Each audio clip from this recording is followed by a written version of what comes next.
It's October 8th, 1993. Thousands are dead in India from an earthquake. China's testing nukes. Russia is turning on Russia. What do you guys think is going to fix all this? A real American hero? Yeah. Who, though, is our real American hero, though? Oh, that's a good We question. need a real American. A real American. Who can fight for the rights of every man. Yeah. Fight for the rights. Fight for their rights. Because Mr. Nanny is released in theaters. They irritate the irritated, flex perplexities, poise puzzles, magnify mysteries, impose inquiries, and coagulate quandaries. But more importantly, they ask one question. Why would you make this?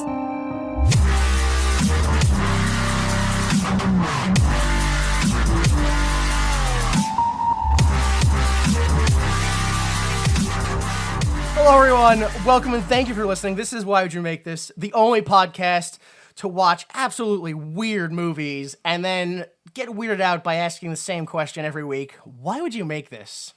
You just heard Falling Out for Love by Kill Paris. I am Jimmy Time. I'm joined, as usual, by my co-host, Danny Money. How are you, sir? I'm alright, and yourself? I'm doing okay, you know. J Delta, what is up? I'm hanging in there, brother. That's okay. All right. Yeah, I'm starting. I'm keeping an eye on you. All right, we all watched Mr. Nanny, is that correct? Yeah. All right, good. But this was once again a film that was lost in translation. To start off, this movie had a working title called Rough Stuff. I think that was pretty obvious from the song that played. Yeah. What I felt like was every 4 seconds, but I'm pretty sure those were all different songs that we heard on the soundtrack. Well, it was all the same guy. it was all the villain. Yeah. I don't know if you know that. Which was a little odd. I know we're getting into it really early, but yeah, the villain is also the musician for the whole soundtrack. The composer. That's a with composer. David Johansen. Yes, he did like 6-7 songs or something. Yeah. Like it's like the whole like the whole soundtrack, and then also let's throw like 2 or 3 artists. You know who that guy is? David Johansen, right? Well, I have who I know him as in films. in the Troy McClure Hour. Do you know him from outside of film? No. He was the front man for the New York Dolls, which was like a huge punk band when punk first started in the 70s. And then he also went under the name Buster Poindexter, right? He released 1 or 2 albums.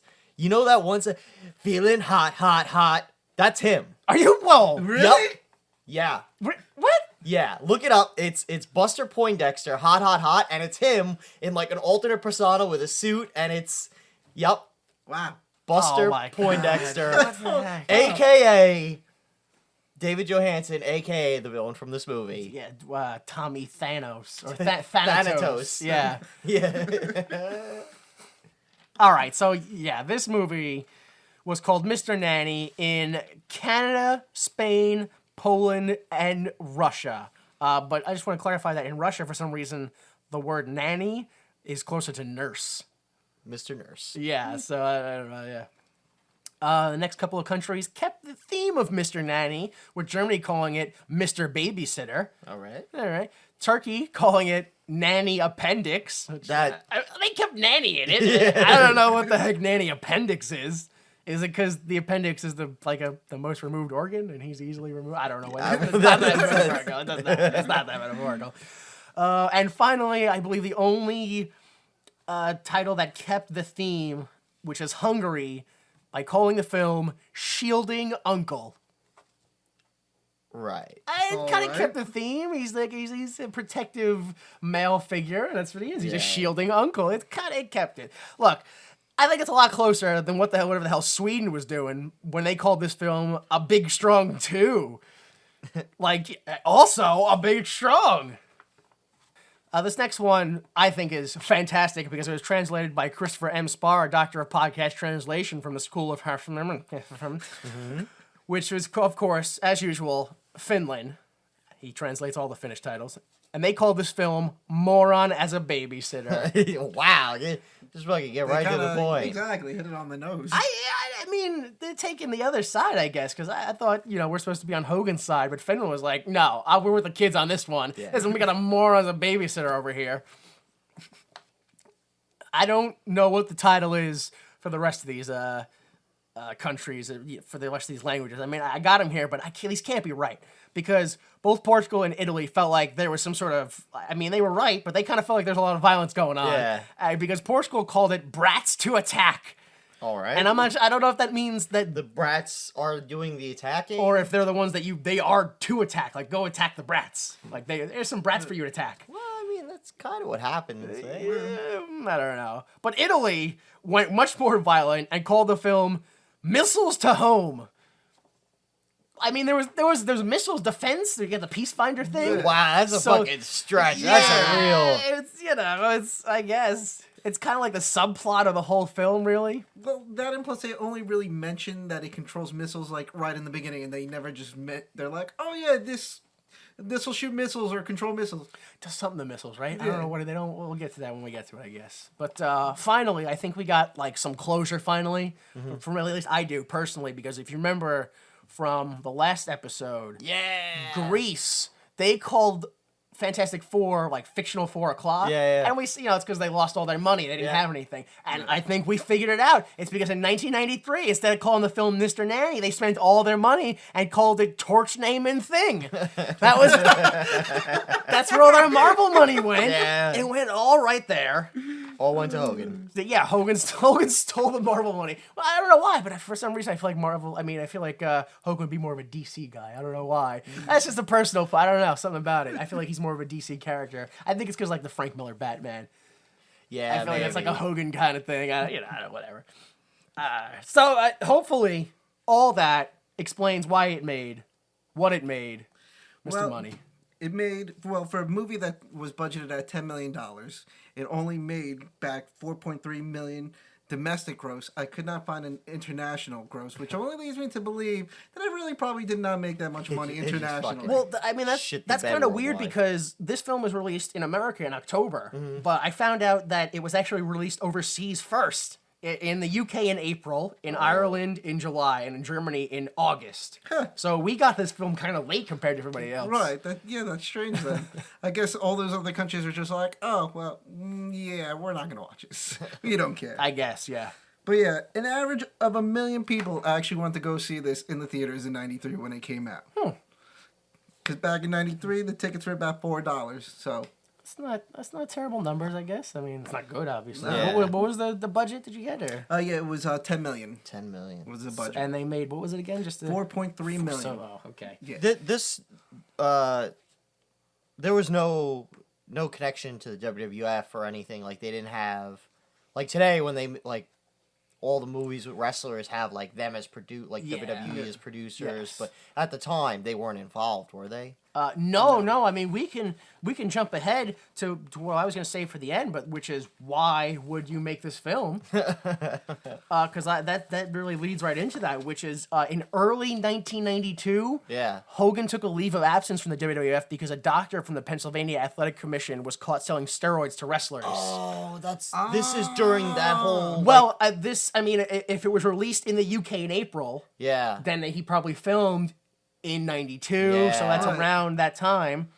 So this is like right when that whole steroid scandal first popped up in wrestling. Yeah, when he was filming this, that's like right when it happened. But the weird part, I think, is that by the time the movie came out, Hogan wasn't even in America. He was actually wrestling in Japan for New Japan Pro Wrestling. What the fuck? So he wasn't even around. Yeah. Also, like triple weird. I remember this. I've seen this myself. But writing this and going to say this is like, what did I watch as a child?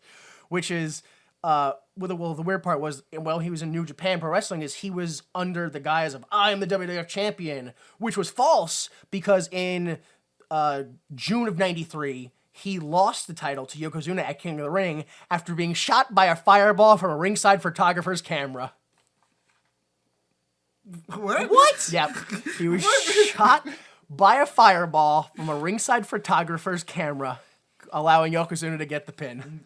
and become the new WWF champion. I'll have to go back and watch the '93 King of the Ring. Yeah. Yeah, and then so that was weird that he was in Japan going, I'm the WWF champion. You know, he was not in any way. And yeah, he didn't come back to WWF until like 94-ish, like late 93, 94. Yeah, and then he was only around. And then he was gone. Yeah. He gone after that, went back to movies. I guess he thought he could make it. So wait, Mr. Nanny, is that his first movie or? No. He was in Rocky already. He Right. was in Suburban Commando. Okay. Yeah. I think this, if I had to put a number on it, this is like his fourth film, maybe. Okay. Probably his second starring role, right? Yeah, I think Yeah. Suburban Commando. Suburban was the Commando first. was first, and then And then No Holds Bar was after this one? Oh no, Oh, no, No Holds Bar was was- first. yeah, That's the that's one we right. were missing. That's Yeah. it. Yes, No Holds Bar was first. and when Then Suburban Commando. When then is now this the show? Thunder in Paradise. Thunder in Paradise. That's 93. That's after this, I believe. Okay. Which just makes me wonder if Vince kind of knew Hogan was going to go down for steroids and was just like, listen, if you just keep your mouth shut for a little while, I'll fund movies. We'll hide you out in figure Hollywood some for movies, a right? Yeah, little got while. the Mr. Nanny script and was like, good enough. Oh yeah, it has to be after this because Thunder in Paradise was a TNT program. Oh, and that's yeah. Turner and that's WCW. Yeah, you're right. Okay, so let's go ahead and do our favorite hour. Favorite hour. Oh, that sounded very insincere from you. What is that about? Should we stop doing this? No. It is genuinely my favorite. All right, good. It's the Troy McClure Hour. Hello, I'm Troy McClure. You may remember me from such celebrity TV biopics as Oh, the Places We'll Go, the Ernest P. Worrell Story, and All the Right Moves, the Hollywood Tale of Alan Alda. Today, we're here to look at the prestigious acting career of Hulk Hogan. I'm getting like lazier and lazier with those impersonations, I think. The impersonate, but I like the Alan. You Alda like the bit. jokes? That's really that's the main one. Is the yeah. Oh yeah, Alan all the right moves. Yeah. All right, so Hulk Hogan plays Sean Armstrong. You remember him from such roles as Shemp Ramsey from the 1991 family comedy Suburban Commando, R.J. Hurricane Spencer in the 1993 VHS release Thunder in Paradise. It was a movie before it was a TV they show. did And then as well as its 2 sequels and its 22-episode television series. He played R.J. Hurricane Spencer. And he drove a boat that way. I think it was kind of like Knight Rider, but It boat. was the Knight Rider boat. Yeah. Yeah. It was like a super boat. Yeah. And they just cruised around Florida, catching smugglers. I don't know what they did. It was like a spy. It was a spy boat. Yeah. I think he had a black friend. Another boat was black. It was the You're boat? thinking of the boat. Okay, that was what it was. And most recently, Hulk Hogan played the Dean in the 2011 television series China, Illinois. Sherman Hemsley plays Bert Wilson. He is the most famous for playing George Jefferson. He's played George Jefferson in the television shows All in the Family, ER, The Jeffersons, The Fresh Prince of Bel-Air, the movie Jane Austen's Mafia, and most recently the television show House of Pain. What the fuck? Yeah, I was surprised that he played the same character in all those. Yeah, that's like, what is it? Like John Munch, just going on from series to series. Yeah, Richard Belzer plays Detective Munch, over and over again. in movies, in yeah. Just the same. television. Does he own the rights to that character? It might, I don't know. It's kind of like Ice-T at this point. I think that's why he partners with them on the show. He was like, "Listen, buddy, I know how to figure this out. It's all a conspiracy." Okay, I don't know who to bill third because you can't. Children are two different people, so you can't build them collectively third. But also the villain is kind of the villain, he's the main guy. So basically, Robert Hy Gorman played Alex Jr. Yep. You know him, ironically, as Alex from the Leprechaun movie. And Madeline Zima plays Kate, and she's probably most famous for playing Grace Sheffield in the 1993 television series The Nanny, strangely enough.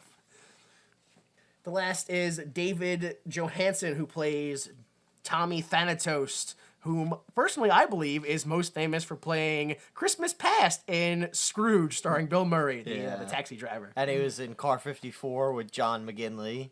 No, I don't. Yeah, it was it was one of those shows one of those movies they put on Comedy Central. Oh, So, okay. it was Good. bad. Oh boy, yeah. Yeah. You can see the full cast and crew at imdb.com. All right. Is that it? Want to jump right into the film? Yeah, let's get into Let's, this. all right, let's go ahead and jump into the film. All right, we get an intro of letters and such, and after some really, really weird sound effects, we see Sean Armstrong has hooked a fish, but he's too busy having a dream to catch it. I mean, I gotta stop already. What were the sounds? Did you guys notice? Like, you heard the sounds? I think it was supposed to be the fishing line because No, before that, like before we even fade Oh. in, it's like this. You get these weird, like you get a motorcycle sound followed by what sounds like Sherman Hemsley going, "Hey!" followed by clown horns. Oh, I didn't. Yeah, it's like Oh, yeah, vroom, I vroom, vroom. I was like, what what am I? And then you get that zzz, which is Yeah. it sounds like a party favor or whatever, Yeah. but it's the whatever. So he's having a dream, and the dream is that he's being beaten up in slow motion in the ring, and wrestlers are kicking the crap out of him. I think you can hear the fans actually kind of going, "Yeah, kick him, kill him!" I guess it's awful. Now, quick question. Yeah. Because all them in there I got except for the one in zebra pants. Who the hell is that? What do you mean you don't recognize the most famous wrestler of all time, the man with well over 17 gimmicks, Brutus the Barber Beefcake? Oh, no. Did not notice that was him. So weird to me because this movie comes out in 1993. Mm-hmm. You're an incredibly big wrestling fan. I don't know if you know this offhand. When did the Dungeon of Doom happen? Oh, I don't know. You don't- Off the top of my head now. No. Well, I mean, when does Hogan go to WCW? Based on what we know right now of this film. 94? Yeah, right? Right? Yeah, Yeah. 93, The Dungeon of 94. Doom, based on what I know, happens in 1995. I don't know how Brutus the Barber Beefcake is a character that doesn't exist until 2 years from now. Because right now he's supposed to come into WCW and like he joins Hogan in WCW Yeah. and he's Brother Brute Eye. Yeah. And then he gets his like brain whacked and he's like the man with no name. And then he joins the Dungeon of Doom as the Zodiac dressed exactly like that. Exactly like that. Maybe it's got a gimmick, the thing where like he had this idea for a gimmick, and the producers went to him and they're like, "Hey man, we just need you to like be a wrestler." He's like, "Dude, I got it. Can I try this out?" And they're like, "I mean, it's fucking weird, Whatever, but bro. if you really want." It doesn't. I don't know exactly because I know based on wrestling, history legend, it's Kevin Sullivan came up with everything from the Dungeon of Doom. So I don't know if he went to him. He's like, I got this great gimmick. I want you to do it in the Mr. Nanny movie. Oh man. So yeah, they're beating the crap out of him, and we see actually all the wrestlers are famous. We said Brutus the Barber Beefcake, Yeah. dressed as the Zodiac, who's also Ed Leslie. Jim the Ample Neidhart, Yep. Kamala Ugandan Giant, George the Animal Steel, and it's so weird. I just know him as Afa Onai, or I don't know. What's his gimmick name? I forget. Is it like, is it just Afa? Head Yeah, it's Shrinker? Afa. Yeah, Head it's Shrinker Afa. Afa. Oh, okay. So yeah, we see them all. They're beating them down. Like it goes on for Way too long. Yeah, like 5 minutes. Because it's also this weird like dream, like slow motion pausing Yeah. and cut, like It's almost as long as this exact intro. Like I was trying to get Yeah. to this dream Which is sequence. weird because they try to make it seem like it's a flashback at some point. Yeah. But yet he's in his clothes that he's wearing now. So I would think Based on because he's fishing on a dock, but based on the flashback, he's also like his gimmick is that he's a fisherman wrestler, right. like Sean the Hooker Armstrong or something. Like I don't know, but whatever. He gets clotheslined to the dream, and that wakes him up and knocks him out of the chair. So then now we're officially on the docks. He catches a fish. It's a very small fish. I don't think it could have sustained anyone. No. Ever. Like maybe he could have used that fish to catch other prey, and then probably there would have been a third time where he used that prey to catch some other larger object before he would finally like, oh, now I can eat this thing as a meal. This is something I can eat. But yeah, the little fish would do nothing, which is weird because he's like, all right, I'm gonna let you go. Don't tell anybody. Which why are you fishing? Yeah. If you're gonna be like, oh man, It's I catch can't- and release. I can't eat. Oh, is that what it was? Yeah, you catch and release fish. Is that there's the laws in Florida like Ah. on the docks in the ocean? Is that where it takes place in Florida? Well, yeah, it was filmed in Florida. Oh, okay. So I don't know if they say that's where it is, like in the film at all. Yeah, but they mention it in the film. Can that I- it's filmed can I dead just say in Florida. I really hate the fact that he plays a wrestler.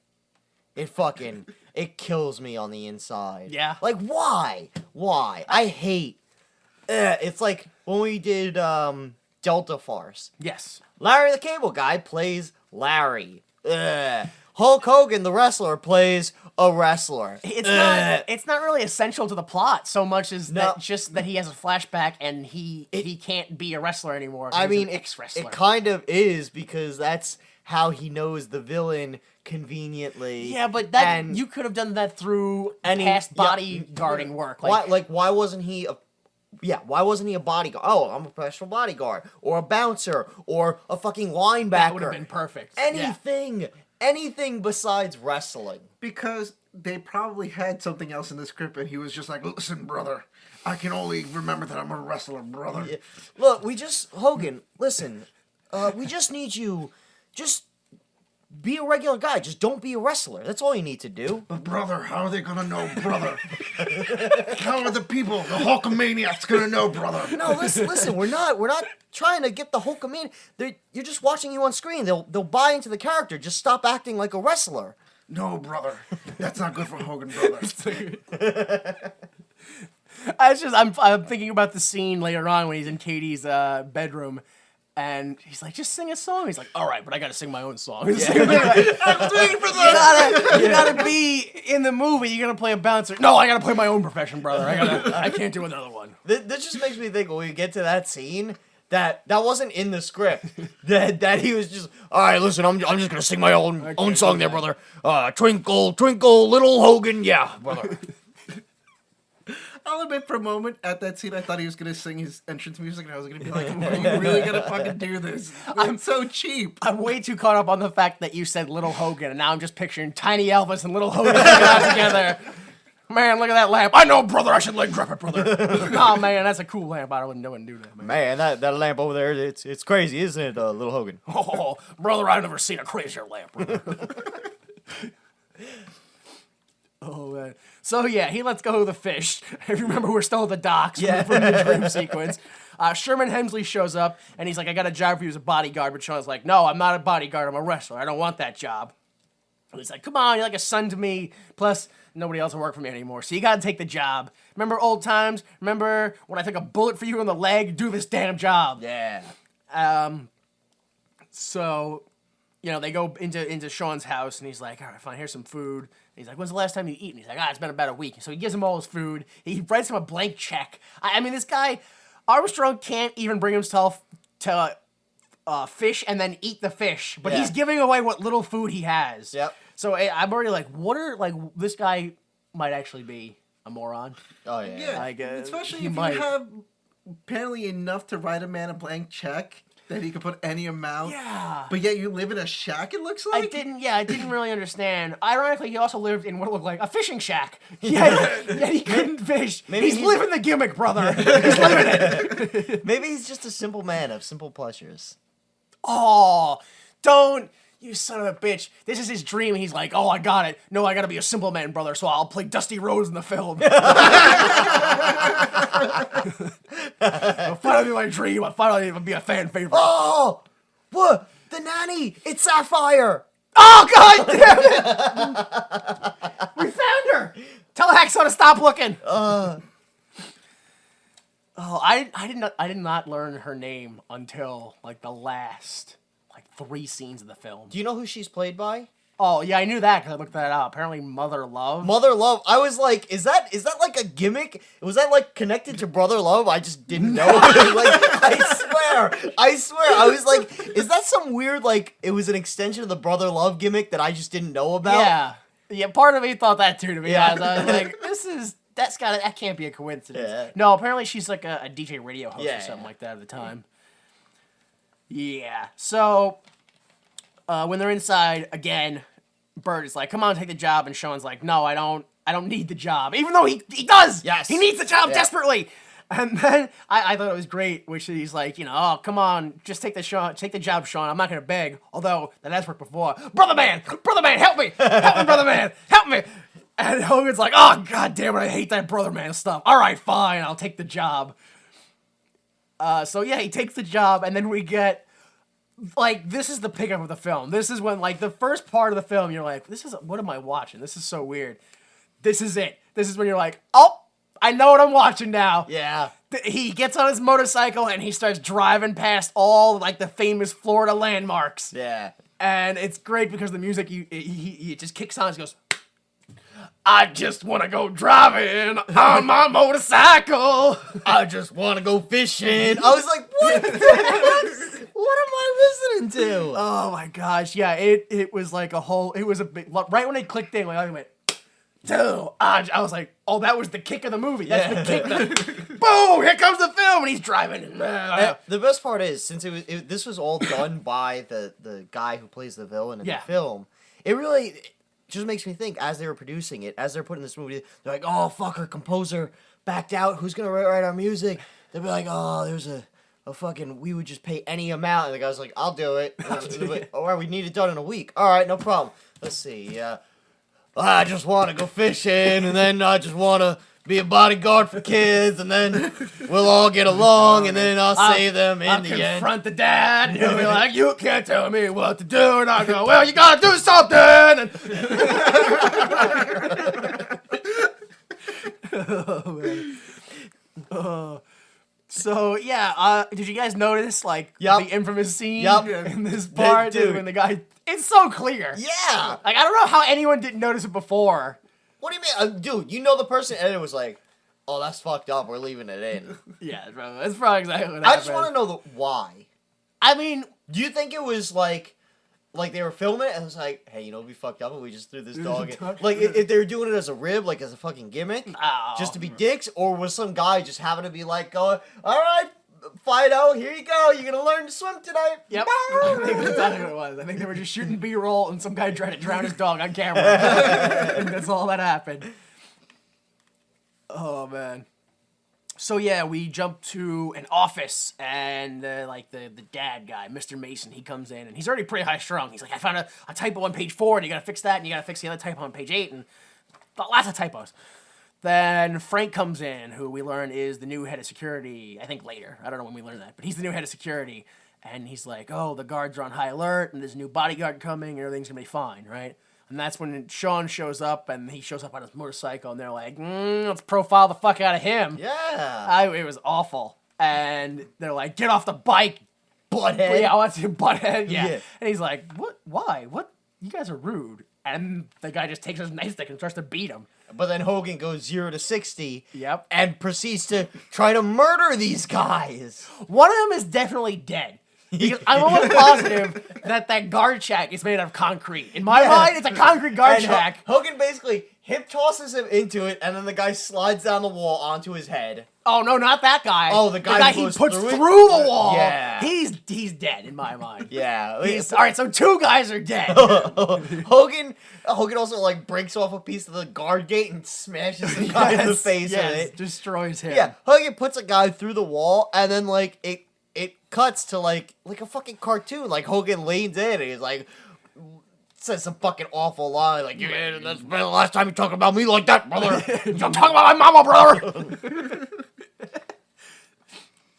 And they're Mr. Mason and Frank are looking down when that happens, and he's like, oh, I'll get rid of him, sir. And he's like, no, they like it, which is from Turtles. If anybody, no, I forget it. All right, they like it. Never mind. It's Ninja Turtles. That guy calls the police because the Ninja Turtles are in the dance club, and then he comes back and everyone's dancing. Yeah. He's like, I like it. Go away. It's just like a classic '90s scene. We're like, quick, get help, and then they go away, and some other stuff happens, and the guy comes back. He's like, I've got help. They're like, why do you have help? Everything's fine. It's great. Classic. It's classic. Trust me. So. They eventually get Sean into Mr. Mason's office, and they're like, oh, what's going on? And then a small explosion, breaks out in Mr. Mason's drawer. Yeah, I didn't understand that. Yeah. Is that supposed to be Thanatos? Yeah, because after... first I thought it was Frank, because Frank runs in, ah! and fucking Sean Armstrong clotheslines the shit out of him. Yep. So at first I thought it was Frank trying to be like, surprise attack, like we gotta make sure we're on alert, or he's testing him or something like that. But then afterwards, Frank, he's like, oh, why'd he hit me? I want to sue him or whatever. Then we get a phone call from Thanatos, and he's like, did you get my message? So that's why I think it's Thanatos who put that in there. But how did he break into his office? Well, we know how. Yeah. All right, Frank. Yeah. All right. Yeah, spoiler alert. But yeah, I forget. Yeah. Foreshadowing. Oh, that's hey. Yeah, that's getting technical. All right. So yeah, he calls and he's like, oh, I'm just your average psychotic criminal genius, and you've got 24 hours to reconsider the offer I've made, which is, it's actually like, I don't know what what Thanatos' plans are, but his offer is, I will give you a lot of money for the chip you have. Like, it's a real offer. No, yeah, it's a genuine offer. It's a genuine, like, this is, he, like, for an average psychotic criminal genius, he came at him base level 1. Like, he was like, hello, sir, pleasure to meet you. Can we set up an appointment at some point? I'd like to give you a bail bond and, some stock options. And do you think he wore a hat when he met him? Because think about it. If you're a criminal genius, spoiler alert, the guy has a metal skull. Yeah. Like, the top of his head is like, exposed titanium or something. Yeah. And so you go to this, like, if you're a dude with a metal head, you can't just sit down with a metal head. You have to cover it, because... You sit down with a metal head, I'm like, oh, this guy is... Yeah. He's a supervillain. Like, probably. Yeah, he's probably a supervillain. I'm not going to help him. I mean, I've already mentioned a Turtles movie, so I'm just going to jump to them for logic on this situation, which is a fedora and a trench coat covers up everything, and allows you to go into public, perfectly. So even if you're a giant turtle, yes, even if you have a huge humpback, shell, people don't go, well, you're a pretty like physically wide person, in both directions. Usually it's only one. You got like a 360 wideness going on. Oh man, so. Yeah, he's like, you have 24 hours or something about your children. I'm not really paying attention at this point. Something about your children, or give me the chip. Then Sean's like, so what is this thing we're protecting here? You gotta tell me. And Mr. Mason's like, all right, fine. We have this Peace Finder project, which I don't know what it is. It seems to be some sort of an object that's capable of taking down any missile anywhere in the world. Yeah. I think it's supposed to be, because in the 80s they came up with the SDI, the Strategic Defense Initiative. Like, it was a real thing Reagan did. Yeah. It was called Star Wars, and it was supposed to be like a space laser that would shoot down ICBMs. Okay. And I think it was supposed to be like I wasn't sure if it was a laser or if it was just another missile that shot missiles out of the air. Just a missile. I've got this great program. What is it? Well, it stops missiles. How do we stop missiles? Well, we get a bunch of other missiles. And then we get more missiles, because it's a very complicated program, to be honest with you. It's basically we just blanket the sky in missiles. Yeah. And hope for the best. We'll never see the sun again. No. But we'll have a shield of missiles. Step 2 is light bulbs. We gotta buy a lot of light bulbs. Again, it's a complicated process. Let's just move on. So they go ahead and they leave. They're like, yeah, this is the project. Let's go on to the next thing. And Sean kind of just sticks around for a second going, yeah, all right, cool. Let me grab this thing.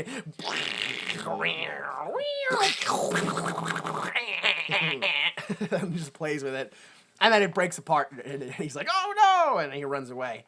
I don't know if you guys are familiar with, like, cables or anything like that. But I immediately noticed... The second the rocket broke open, I noticed every wire that fell out of it. Did you guys? I don't know if you guys are that.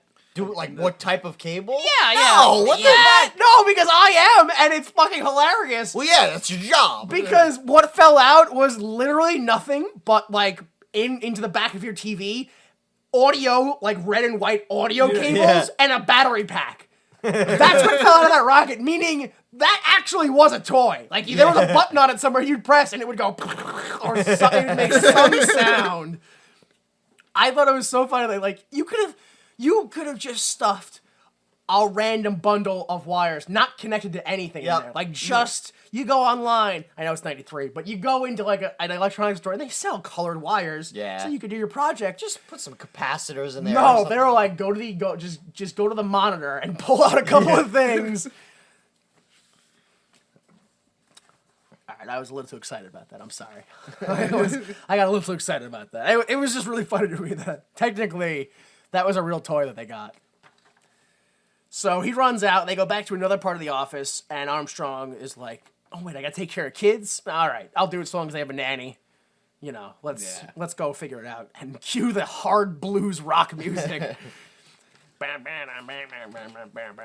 Which, on a side note, real quick, I was reading something online, and not until like I read it did I realize it's true. This movie was basically somewhat remade back in the early 2000s by Vin Diesel.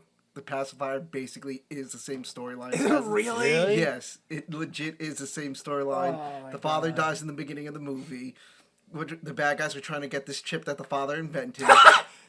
Wow. Wow. Yeah, That's like, enough right there. Exactly. Like, it's legit. Like, and then the bad guys are trying to steal the kids while the mom's away with the father's, like, best friend who, was secretly working with the bad guys. While when Vin Diesel arrives in this next scene, the nanny gets fed up with the kids and leaves, and just leaves Vin Diesel alone, who's like, the same way as Hogan, like, no, I'm against kids. And then just, ends up saying. Do they, like, Home Alone him like they do in this film, or? Yeah, pretty much.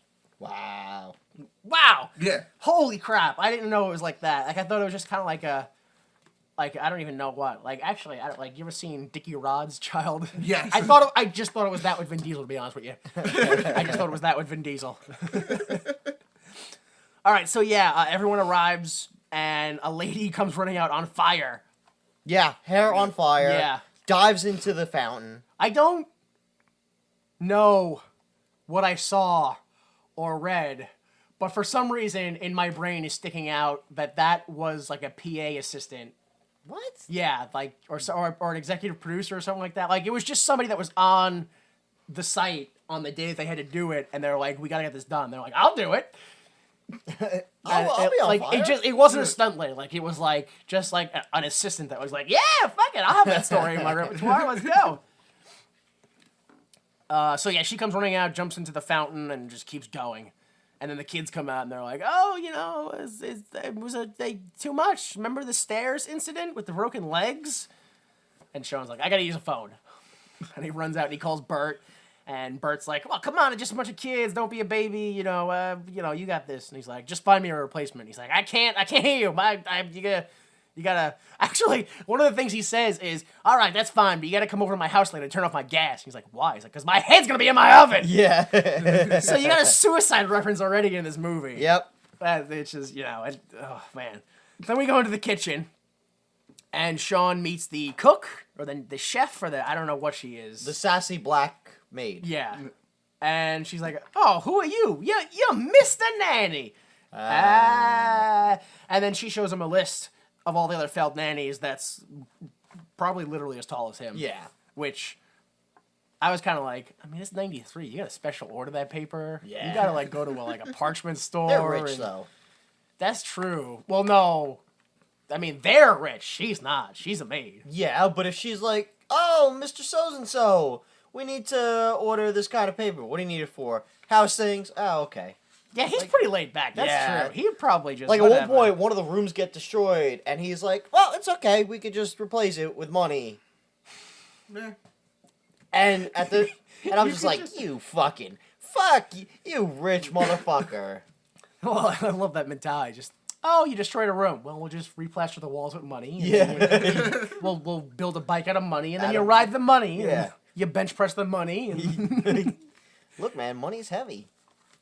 I don't know. This is like a little off topic, but I was just thinking about it the other day. Like, you know how in rap videos when they're like, "Well, I'm talking into my stack of money like a cell phone." You know how outdated that reference is? Like, nobody has brick cell phones anymore. Realistically, you should be talking into a $1 bill going, "Yeah, this is the average size of my cell phone." You're just talking into a roll of quarters Yeah, held up to like, your you ear. really shouldn't, like even a dollar bill is that's the size of a Razor flip phone. Well, no, even that's too big. phones are getting bigger again now. Are they? Yeah. Yeah. Look at Right, your fucking iPhone. No, it's not too big compared to yours. Okay, and then yours is the 6. Yeah. Have you seen the 6 Plus? Plus? That thing. It's like, They're basically tablets again. Yeah. No, but they're gonna get thin again. Like, haven't you seen the flexi paper that they're working on? okay, that's thin, but it's still comically oversized. Yeah, but it's whatever. I disagree. You disagree. I disagree. That shit is getting bigger. That's right. I disagree with cold hard physical logic. Yeah. I disagree with facts. I'm doing it.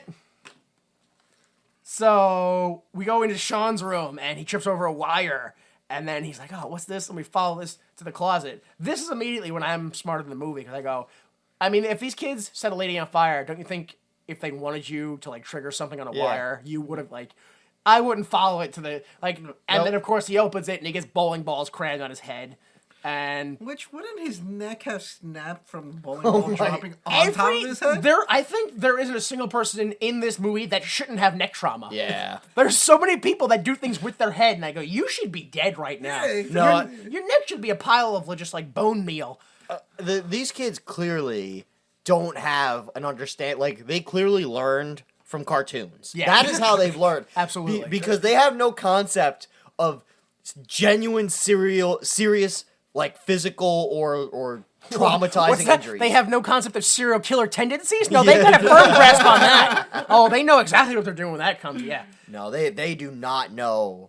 Because they try to kill Hogan. Yeah. They're like, oh, he's benching? Well, let's just fucking... Yeah. 360 pounds was on that fucking... They must not, because later on, Hogan literally just yells at them, and they're terrified. Yeah. So they have no concept. And then I'm pretty sure, like, again, I always jump ahead, but that wallet definitely blinded that kid. Yep. Definitely blinded that child. That kid's corneas got cooked by electricity. He's done. But yeah, so it seems like it's backwards in my mind, but after the bowling balls, then he goes into his bathroom and a bucket of water falls on him. Yeah. That's so backwards in my mind. Like maybe now it would have made sense because you get a bunch of bowling balls fall on your head. Then what happens? Oh, your cell phone gets broken. That's what happens. 93, you don't have a pocket full of electronics, so it's just like that's backwards. You get first it's the water, then it's the neck trauma. Then the neck trauma. Yeah. Now it happens, and you're like, oh god, my head. It's like, oh fuck, my fucking phone. I can't move anything below my jaw, but my phone. Oh my god. New spines cost $300. New iPhones cost $400. No! So, yeah, after he gets a bucket of water dumped on him, we hear people call him for dinner, which is weird because then we jump to the kids on the stairs setting up, like, a thing, which doesn't play off until later. So, like, I don't know, like, it's not later, but you see, like, a flash forward. So it's like they're doing something, and then it goes, and then it, like, kind of flashes forward again. So basically, they call Hogan for dinner, and he's doing a lot of other stuff. Mm-hmm. Like, he's just hanging out, and he's like, dinner, he's like, you motherfuckers, I'll come when I'm ready, goddammit. And he's just, I don't know, like, drying his hair and changing his clothes, I don't know. But yeah, they call him for dinner. We jump to, they're on the stairwell, they're buttering the stairs, they're putting on a tripwire, and they got, like, skates or whatever. Yeah, and then they go, boop, and they jump to, and they're sitting at the dinner table with their dad, and then Sean's coming downstairs, and he's like, what's this, roller skate? That's too obvious. Trips over the wire, the butter. Tumbles. Yeah. He's like, comes to the dinner table, oh yeah, I'm fine, nothing happened, everything's great. And then he's gonna pull glass out of his ass. Yeah. That's what he does. I don't know, I wanna know what he tripped over. That there was glass in his ass. No, there was glass on the seat, I think. Oh! Yeah, they're like, oh, sit down. And the dad is just like, eh. Like, the dad is clearly complacent with their kids being complete pieces of shit. It's not even that he's complacent with the kids being shitty. He's complacent with the physical harm of other people. Yeah. This guy sat on glass and he's like, oh, well, if you're okay, then never mind. I think it's more that he's just all right with the fact that the kids are there, and he's like, you guys are there, but my brain's over here to the left, so fuck you, and I'm not going to pay attention to you. He's like, well, you're alive, unlike your mom, so... Yeah, that's really what it is. Much, yeah. Most of the time, yeah, it's mostly about that dead mom. Like, he's just in a, what's for dinner? Dead moms? Okay. Yeah. I got a cell phone call from dead moms. I gotta go. I'll talk to dead moms later. Call my dead mom and we'll set up an appointment with dead moms. Gotta go. Yeah, I gotta get back to work. We're working on new dead moms for the government, and this crazy guy's threatening me because he's trying to steal the dead moms. Did I said dead moms? I meant contract, sorry. just once he catches himself. Oh, is that so anyway, the dead moms, they're coming tomorrow. Oh man, so where are we? Yeah, that's the dinner, and then exactly what happens is the dad gets a phone call and he's got to go work on some business stuff, and the kids freak out. They're like, "What? No, yeah, we'll set up an appointment with your secretary." Blah. And Mother Love is just like, "Oh, the mom died a couple of years ago. This is your average dysfunctional family." It's actually not really an average dysfunctional family, but yeah, that's basically the message you're trying to send. Is it's your average dysfunctional white family. Even rich people have problems. Yeah, of course they do, and then. This is I wouldn't say when it starts, but when it continues for no reason, which is she's sitting there serving Sean and Hogan. Sean is pouring himself stuff, and he's like, next time I'll bring a bite. She's just genuinely upset that he's eating food all the time. I didn't understand. All the time she's upset that he eats food. I don't know why. And then he makes his own food, and she's upset about that, and it's just everything upsets her. I don't know what's wrong with her life, but everything upsets her. It's not fun. We jump to a warehouse. That's right, yes. And we finally meet the villain. We see Frank, the head of security from before. Yeah. He's talking to the villain, Thanatos.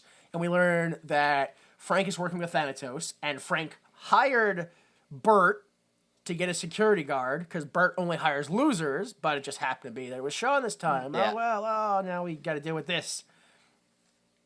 Thanatos, this is again when we learn Thanatos has a metal part of his skull. And for some reason... he gets headaches when he yells. Oh, when he gets worked up. Yeah, but he constantly gets worked up. There's no anger management techniques. He's just always yelling and vibrating. It's not like him. Again, not a fun life, only because of himself. Like all these people who have terrible lives in this movie, it's just because I'm not gonna confront that. Yeah. Like you could just wear a hat. That would probably catch some of the vibrations, and he doesn't want to do that shit. Which is an element we've already established that he needs to do to just get through a normal life. He's got to wear some sort of cranial accessory, to fit in. So why wouldn't he wear something that's also maybe it's got a rubber insulator on the inside? Should I? I'm gonna jump ahead now. Because fuck it. How does his hair change? Oh my god! I didn't get that until the end of the movie. Yeah. Not even the end of the movie, when they finally explain it, way later when he's like, and you ruined my hair, and I'm like, hey, wait a minute, hang on a second. All right, so his hair, it's like fucking brown or dirty blonde, long stringy hair. Right? Do you remember the typical flashback? Dirty serial killer? He had like an afro, a big curly black afro. Completely different color hair, completely different style, everything. Literally, his fucking head hit the pavement, and his fucking follicles were like, we're gonna change color now. It's like Joe Dirt. It didn't. It's. I guess maybe that's exactly what happened. Maybe it's like Joe Dirt. They gave him a whole new scalp. But why did they only give him half of a scalp? Why did they give him half a scalp? He's like, no, leave the skull exposed. Don't you want a hat, sir? All right, so we go back to the mansion, and Sean is walking around the mansion. He peeks into Alex Jr.'s room, which is easily the coolest 13-year-old boy's room ever. He's got black lights and metal music. I want that He's room. got an electronic station. His room is space. It's just all black with stars and planets. You know what? I'm going to have to go ahead and go back for a second. I said it was the coolest 13-year-old boy's room ever. Take that 13-year-old right out of there. It's the coolest. Take the boys out, too. It's just the coolest room you could have in a house. What do you have, an observatory? A conservatory? No, not cool. This room is what you need right here. A parlor? No, bullshit. Library? No, I don't care what you got. You need this room. So, Hogan looks in the room and he's like, he kind of walks away. Yeah, it scares him. He walks away. Then he peeks into Mr. Mason's room and he's, worrying about the dead mom again. He's just staring at her picture like, oh, this is my 3-hour stare at her picture moment. Didn't they say the mom died like a year and a half or 2 years ago, yeah. Listen, it comes a point where it's just like, all right, we get it. She's dead. Let's fucking... Yeah. Let's move on. You're rich. You can find... It hurts, but you move on. Yeah. You don't get over it right away, but you don't fall into a black abyss. In an alternate... But also keep your company somehow. Yeah. Oh my god, my whole life's falling apart. What do I hang on to? Probably my company. Yeah. How? I just show up and he corrects typos. Yeah. What does he do? I He's don't know. supposed to be the head, but he's just correcting like I don't know. He's an inventor. He invented the chip. Yeah, but you don't have to be the CEO of your own No, company. you literally have interns look And in shit fact, over. that's exactly how I think. Oh wait, that movie didn't come out until like '96. I was gonna say, Honey, We Shrunk Ourselves. I think, or Honey, Honey, I Blew Up the Kid. Honey, I Blew Up the Kid. Then Honey, We Shrunk the Kids. No, I think Oh, it's no, Shrunk the no, Kid, Shrunk then Blew and the Blew Kid. Up. Then it's We Shrunk Ourselves. Yes. At the end of one of them, the dad Zelensky is like, yeah, I don't know why I'm the head of Zelensky Enterprise. I don't like this. I'm gonna go back to being an inventor. But I think it hasn't happened yet, so it's not a lesson they should have learned yet. So all that stuff I just said, Forget it. it doesn't matter. No, it's null and void. It's not going to be on the test. Let it go. So yeah, then he's Mr. Mason. He's like, yeah, I'm working on getting a new nanny. And then he says what I think is a very weird sentence. Armstrong. He says what I think is a very weird sentence, which is, okay, I'm gonna go check the grounds and then hit the rack. And then he walks away.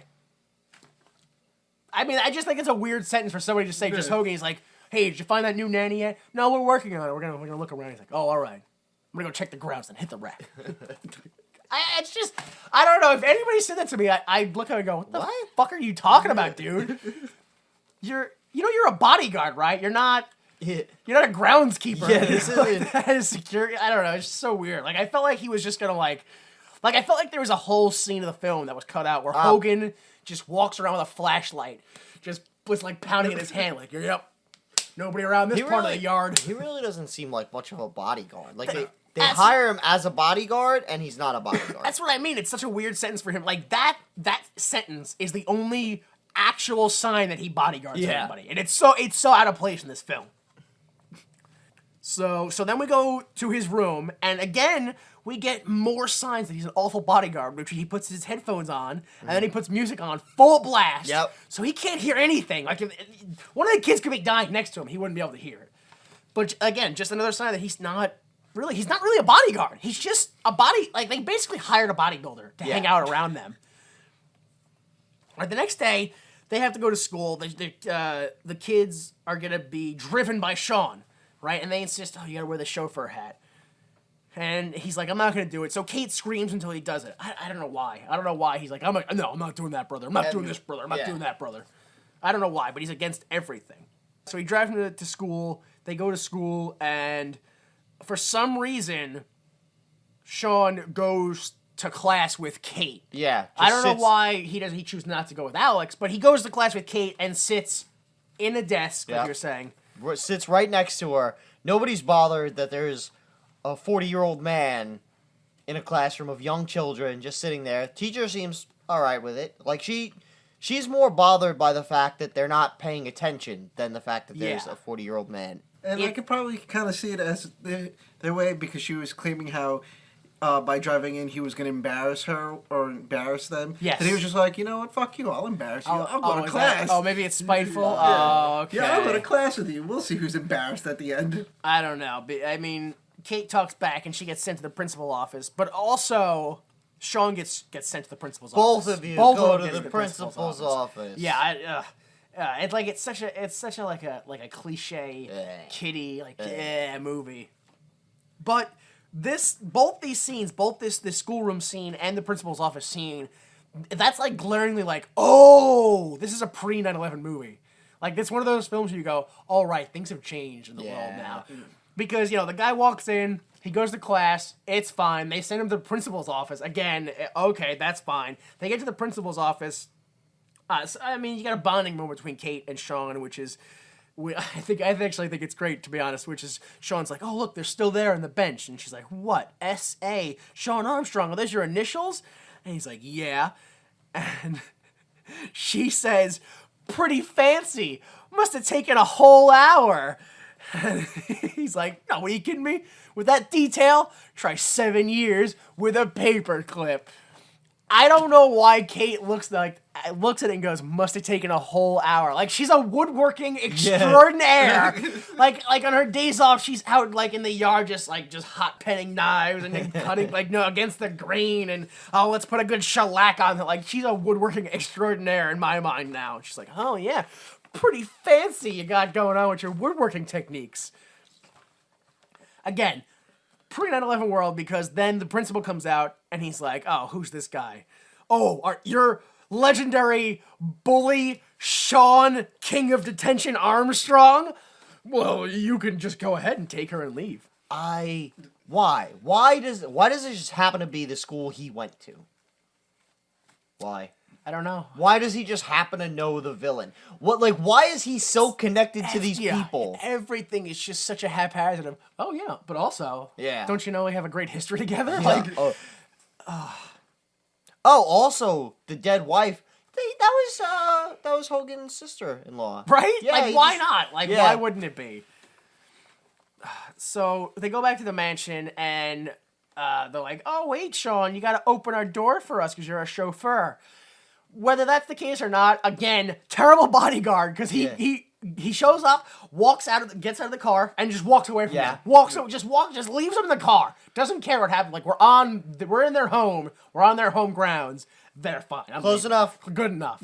Supposed to be a bodyguard. Doesn't I guess maybe in 93 they didn't have snipers. I don't know. I don't know what. Well, that's what I was thinking. They had two snipers. You gotta cover the ground. You show up. You put the top up, and then when you leave the vehicle, you put your jacket over them so they don't know who it is.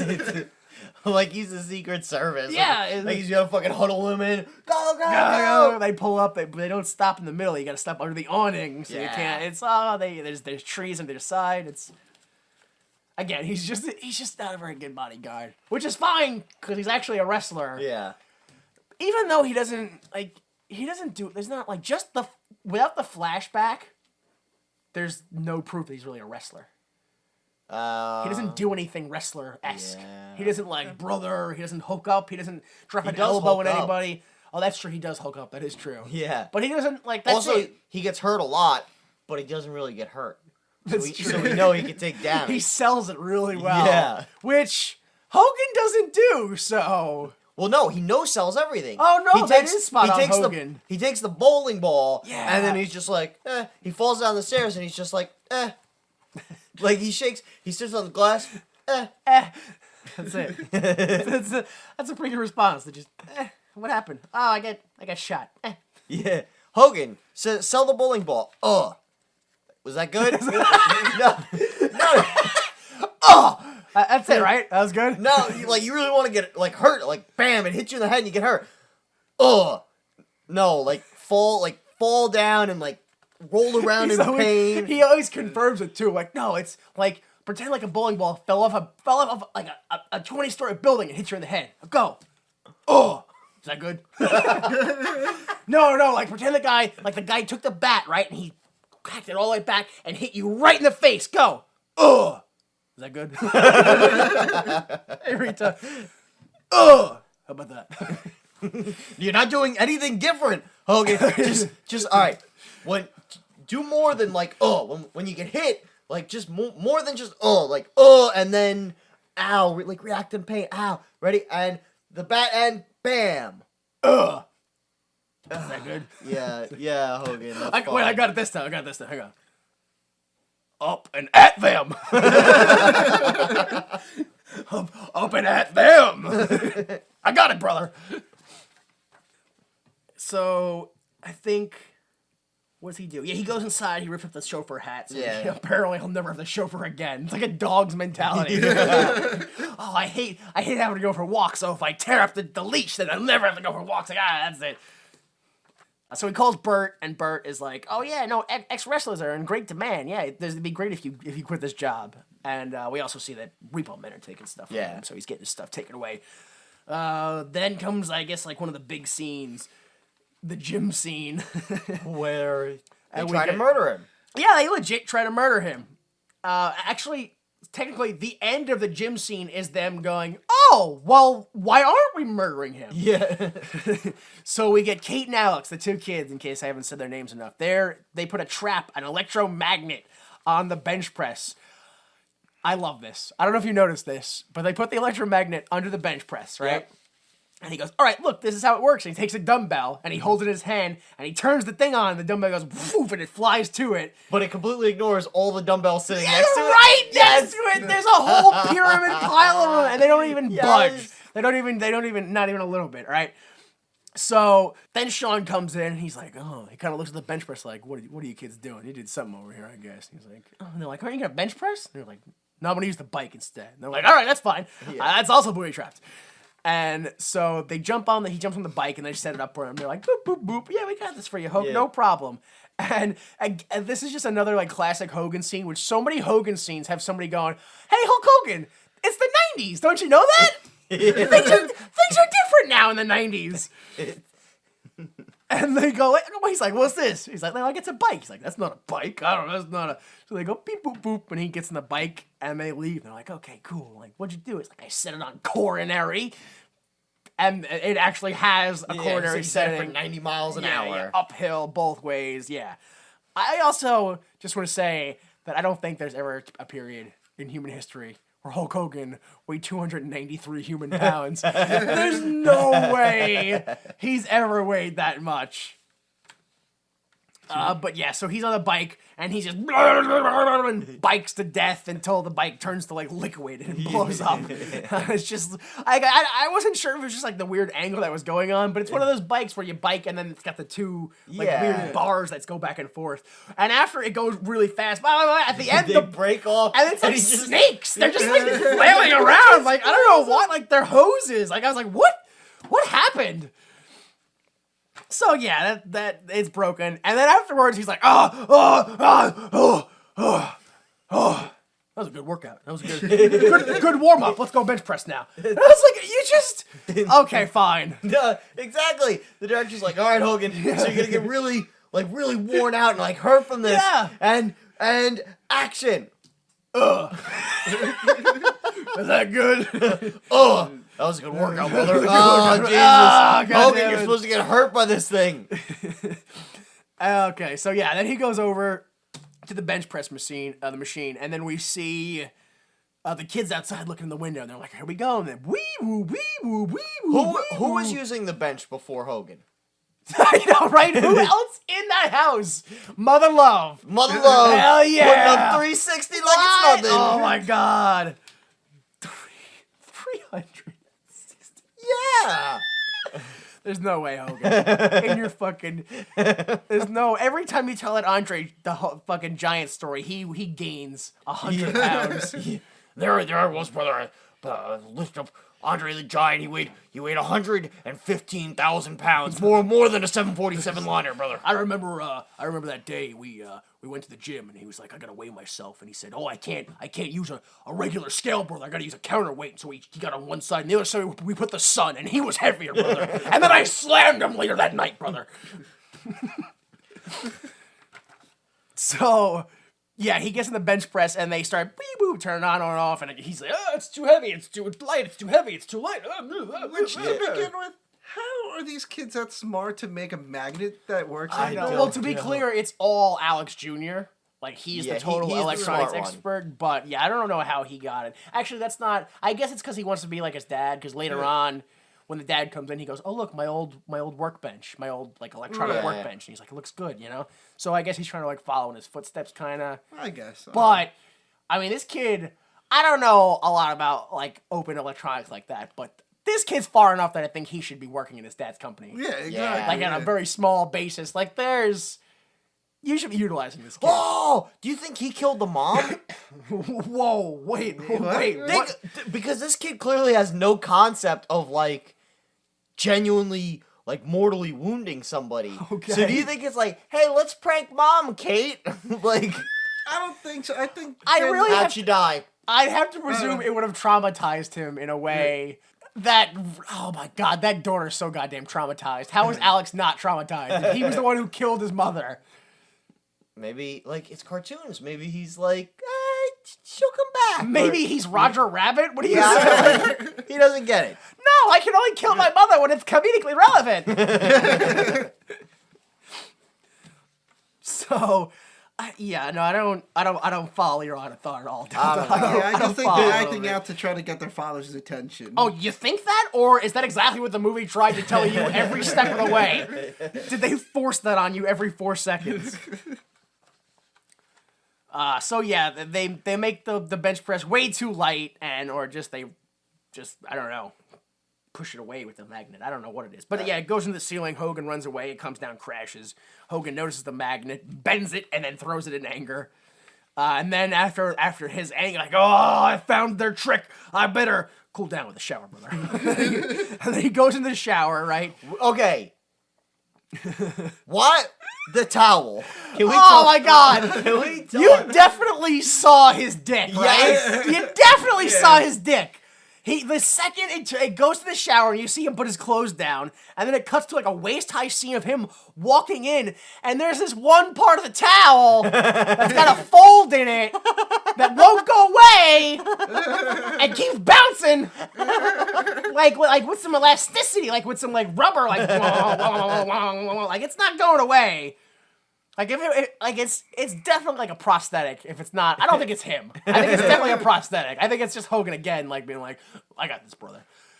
Also, why? Like he's clearly got a hand towel. It's like sometimes I can't get a regular towel, like a big ass towel to stay wrapped around me. Yeah. How did this motherfucker get a hand towel? It was clearly a hand towel wrapped around his waist and then steady to where he can walk around with it. I don't know how he did it, but he did it twice. It must have been. He must he must carry like a safety pin around with him. Just kind of does it real quick, like, all right, bro, let me safety pin this up. And I guess that's the trick. Strut my stuff.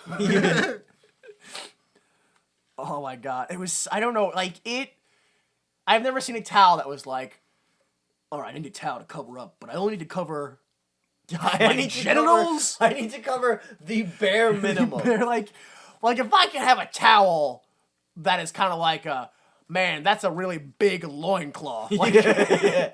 If I could have a towel that Adam and Eve would wear in fucking cartoons, that's just barely, it's a leaf, just barely covered. Yeah. So yeah, he gets in the shower, he gets blasted in the face with a shower head, and then he goes to leave the shower, and he's like, what's that weird wire? And he follows it out, and he goes, oh no!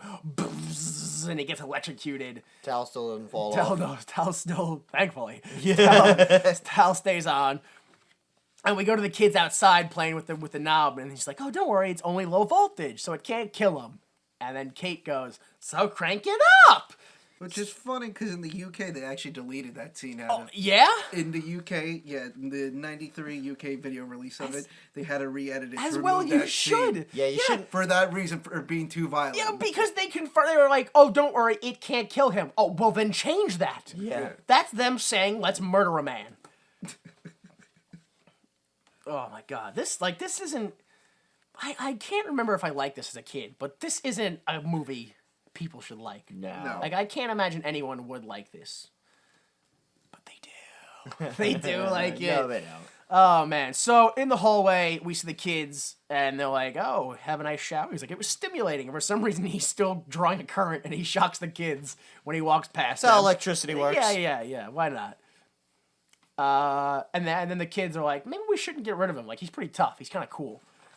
And they're like, no, we gotta get rid of him. In the kitchen, Mother Love, because I don't know what her name is yet, she's like, if you quit this job, Sean, I'll tell everybody, and they'll all hate you. And she's like, you gotta stay. You gotta stay for the kids, because this family needs change, and maybe it's you. He's like, really? You think so? He's like, no, not really. Which I thought was great. And he's like, but suck it up. There's nothing you can do, you know? In an alternate version of this movie, she convinces him that you have to be the mom. You just have to start wearing a wig, and it's a fucking... Have you seen Mrs. Doubtfire? In an You just do that. alternate version of this movie, Yeah, it turns into Mrs. it's Michael Doubtfire. Keaton playing Mr. Mom. This movie's been done from all angles. Of it. Like, they are so late with Mr. Nanny in '93. They're so late with this. Like, every part of this film. Like, this movie it's ripping off Mr. Mom. It's ripping off of...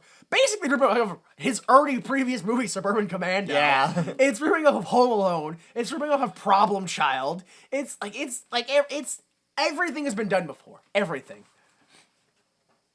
So yeah, we go back to the gym. And Mr. Mason finally gets home, and the kids are like, uh-oh, Dad's gonna be super mad! Yeah!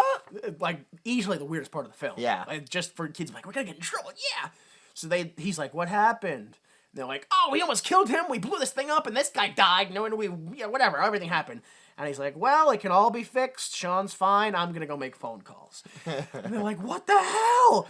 Give us attention. Yeah, they freak out. And then I think it's great. Just this whole, like, the way it's acted, I thought was what's great. Which is, Sean follows Mr. Mason out into the hall, and he's like, you know, you gotta take care of your kids, whatever like that. He's like, well, I got stuff I gotta do. He's like, oh, and you wonder why your kids are a mess. And he looks at him, he's like, you can't say that. You don't know what it's like to raise kids by yourself. But the way he says it, it's not like a, no, don't say that. It's so hard. It's more like a, you can't say that. It's against the rules. Like, my wife's dead. You can't tell me my kids are a mess. Don't you listen? Don't you know how it works? Wife dies. I fall into a black hole of solitude. A crazy guy kidnaps them. They become superheroes. That's all. Where I get a villain lined up. It's all great. Don't ruin it, Sean. So, yeah, he walks away. That's pretty much just where it ends. Oh, no, actually, what he says, it's a really strange line delivered by Hogan, which is, give them what they need or get rid of them. Which, I mean, yes. Yes. Factually, yes. Give the kids the love and attention they need or give them to someone who can. But get rid of them is not a phrase to really use with children. Fucking throw them in a garbage. Yeah. We go, back to the office. And this is when Frank finally brings Thanatos to the office that Mr. Mason worked. I don't know why it's taking this long to happen. But they finally go there. And he's putting in the code to the safe. It doesn't work. Thanatos' right-hand man, his Bob, as I like to call him, because I'm a big fan of Joker. So, but yeah, his right-hand man goes to rip the door off the safe, but instead rips the safe out of the wall. Yeah, and he's like, all right, I got this, don't worry. And then rips it off, but it's empty, so it was pointless. Frank's like, all right, police are coming, give me a love tap so they don't suspect me. And his right-hand man, whose name is actually Wolfgang. Wolfgang. He's like, I have this, and fucking punches the shit out of him. Why is it? Is there something in movies, or why is it always the big giant guy is German? Like, why are German guys like the ones who you can punch in the face and it doesn't? Zosa did not touch me. I assume it's just like residual racism from like World War II. They just super mutants. They bred fucking superhuman Nazis. Yeah, kind of like how in the 80s and part of the 90s, the villains were Russians. It was the Russians? Yeah. So we just went back, if I can make it German. I think that's what it was, is it was like, well, we can't do the Russian because the Cold War's over. And if we keep doing it, it'll be kind of like racist, bigot. Go back to Nazis! So go back to the whole Nazi thing! That's fine, it's been low enough that now we can bring it back up. I don't know what the hell that means, but it adds up. It all adds up. So yeah, then the alarm goes off and they punch him in the face and Thanatos, he starts crying about the pressure! The pressure! Smashes his head through a wall. Yeah, that's how he fixes the pressure. I kind of want to point out, this is something that I personally know, which is pressure on the brain is the exact same thing that led that old guy to do those Saw movies. So, yeah, it's a spoiler alert for Saw, but like in like the fourth Saw movie, whatever the guy's name is, Jigsaw, whatever, the actual old guy who does it, because it turns out that the puppet is an old guy who's just like. I didn't think it was a real puppet. Really? I didn't think the puppet was a real come to life puppet. No. It's an old guy and he has like a brain tumor, so he's got a lot of pressure on his brain. And that makes him crazy? Well, I mean, it doesn't make him crazy, but it's why he does what he does, because he's got to like a doctor, he's got to get money, and it's. That's not really a why. I really didn't pay attention to the film. Like, I do not like the Saw franchise. Yeah. I saw it, and, like, I got to it, and I was like, so wait a minute. That old guy killed people because a doctor needed to operate on his brain, but he wouldn't do it. But now, also, he has a mentor that kills as well. Yeah. And, like, is like, now I will continue your lineage. And then there's more after that one. There's more films after that one. So, like... So he had pressure on the brain, so it made him crazy. Yeah. All right, we're going to go... Right? We're going to go pressure on the brain makes you see crazy. What I'm saying? Like, that's at the end of the day. It's easier. So at the end of the Saw movies, they just go, just don't ask questions. Don't think about it. Whatever happened, happened. Oh yeah. Yeah. Oh yeah. Oh, yeah. Absolutely. Well, here's a little thing about those sequels. he, I believe, dies in the fourth one. I don't like how matter of fact you said well, here's a little thing oh god. No, because fuck's it's just so going- funny because I was listening to a podcast and they just so happened to be talking about this Saw movie. Yeah. And it turns out that in the sequels, after he dies, I think in the fourth one, the sequels Oh, it are was just the fourth one, okay. were just flashbacks of Jesus. earlier times that he did it. Because apparently he swallows some record tapes of him talking about it. And so so apparently the following sequels are just flashbacks of him talking about him fucking up people's lives for the fuck of it. Saw 9 yeah. is just a bunch of guys sitting around a table listening to recordings of Jigsaw talking about what he did once. God, I wanna openly mock that, but I feel like they're at a point in the franchise where that's what the next movie will be about. Yeah, And they I might openly be in mock it. themselves. Yeah, well, no, it's just like some guys man, did you see Saw 8? That sucked, and then he gets trapped, and now he's in Saw 9. Yeah. Oh, no.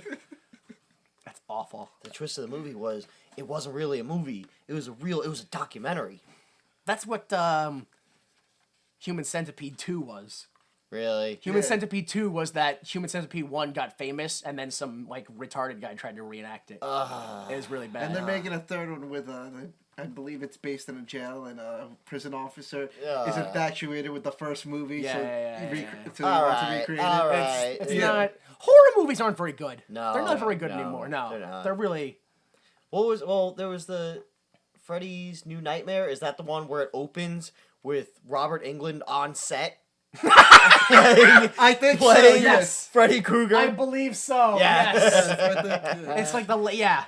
Yeah, and it's Freddy, and then it's also the actors from the first film too. I think. Yeah. and they're all back, and it's yes. All right, so horror movies haven't been good for a long, maybe ever. Basically, Halloween 1 was the first and only good horror film. Yeah, that was it. And everything else was downhill.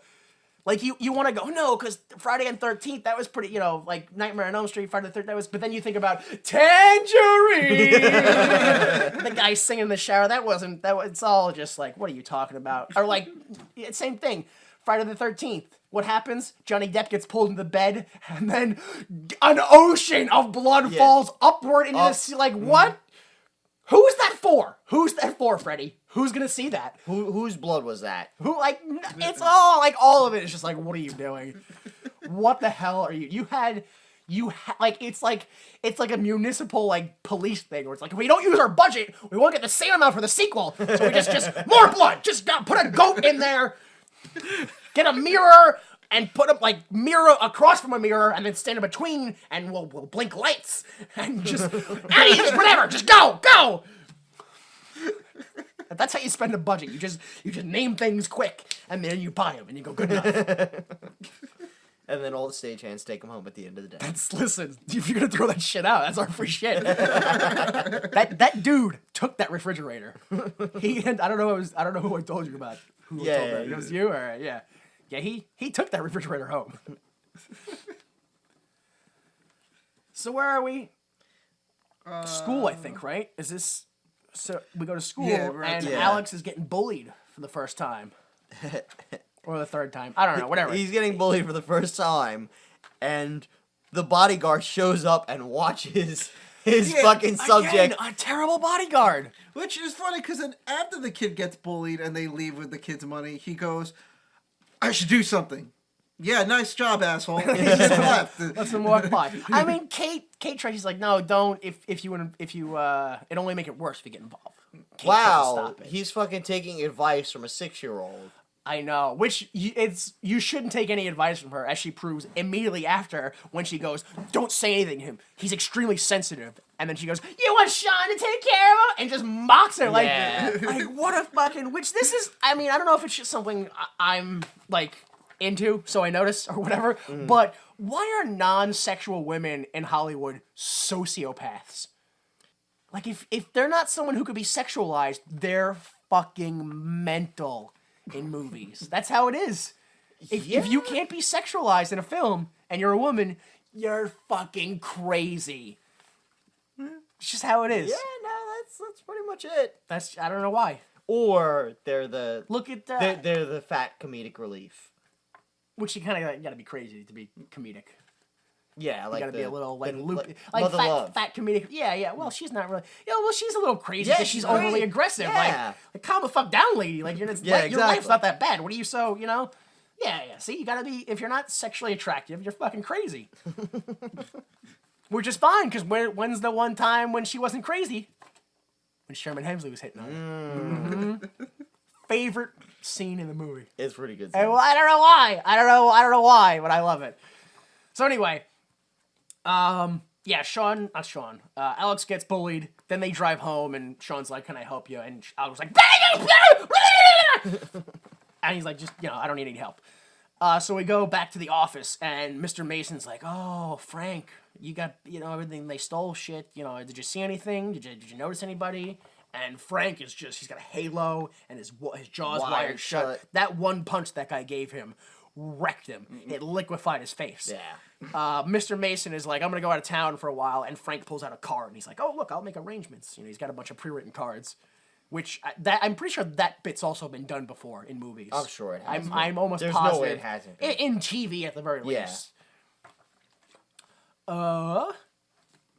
We go back to the mansion, and everyone arrives home. Not everyone, but the kids and Sean arrive home, and Sean goes inside again, just walks away from the kids.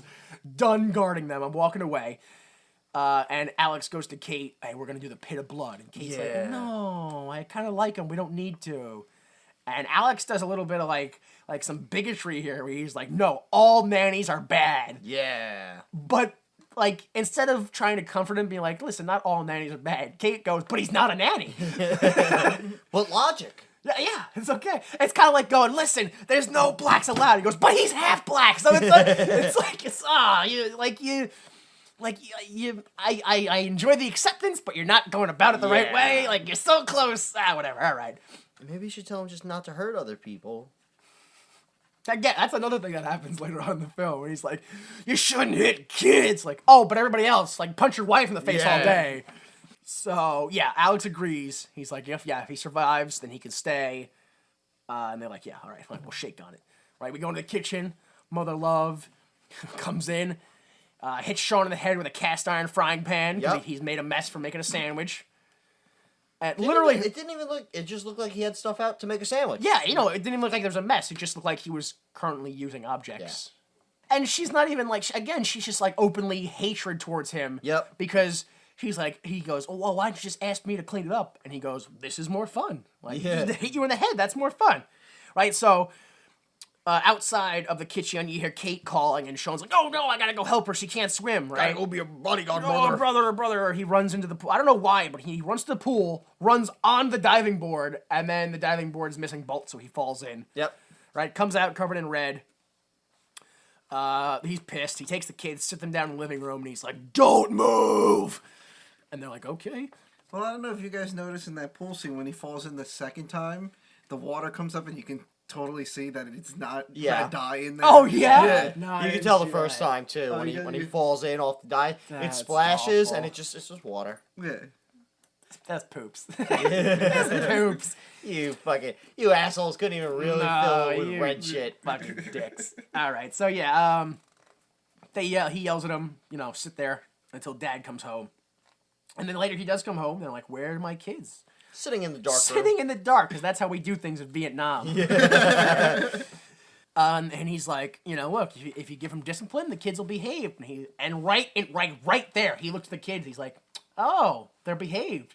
And he's like, he turns to Sean, and he's like, "No, not my kids. My kids aren't well behaved." He belittles them right in front of them. So that he walks away, and they're like, "Yeah, Sean, you suck," because now Dad showed us that we can be dicks. So Sean goes ahead and calls Bert, and Bert's like, "Everything's fine. I'll see you tomorrow." And they repo his phone. Yep. So now he's got to actually be there for us to to have a scene. Oh no, because they're doubling security.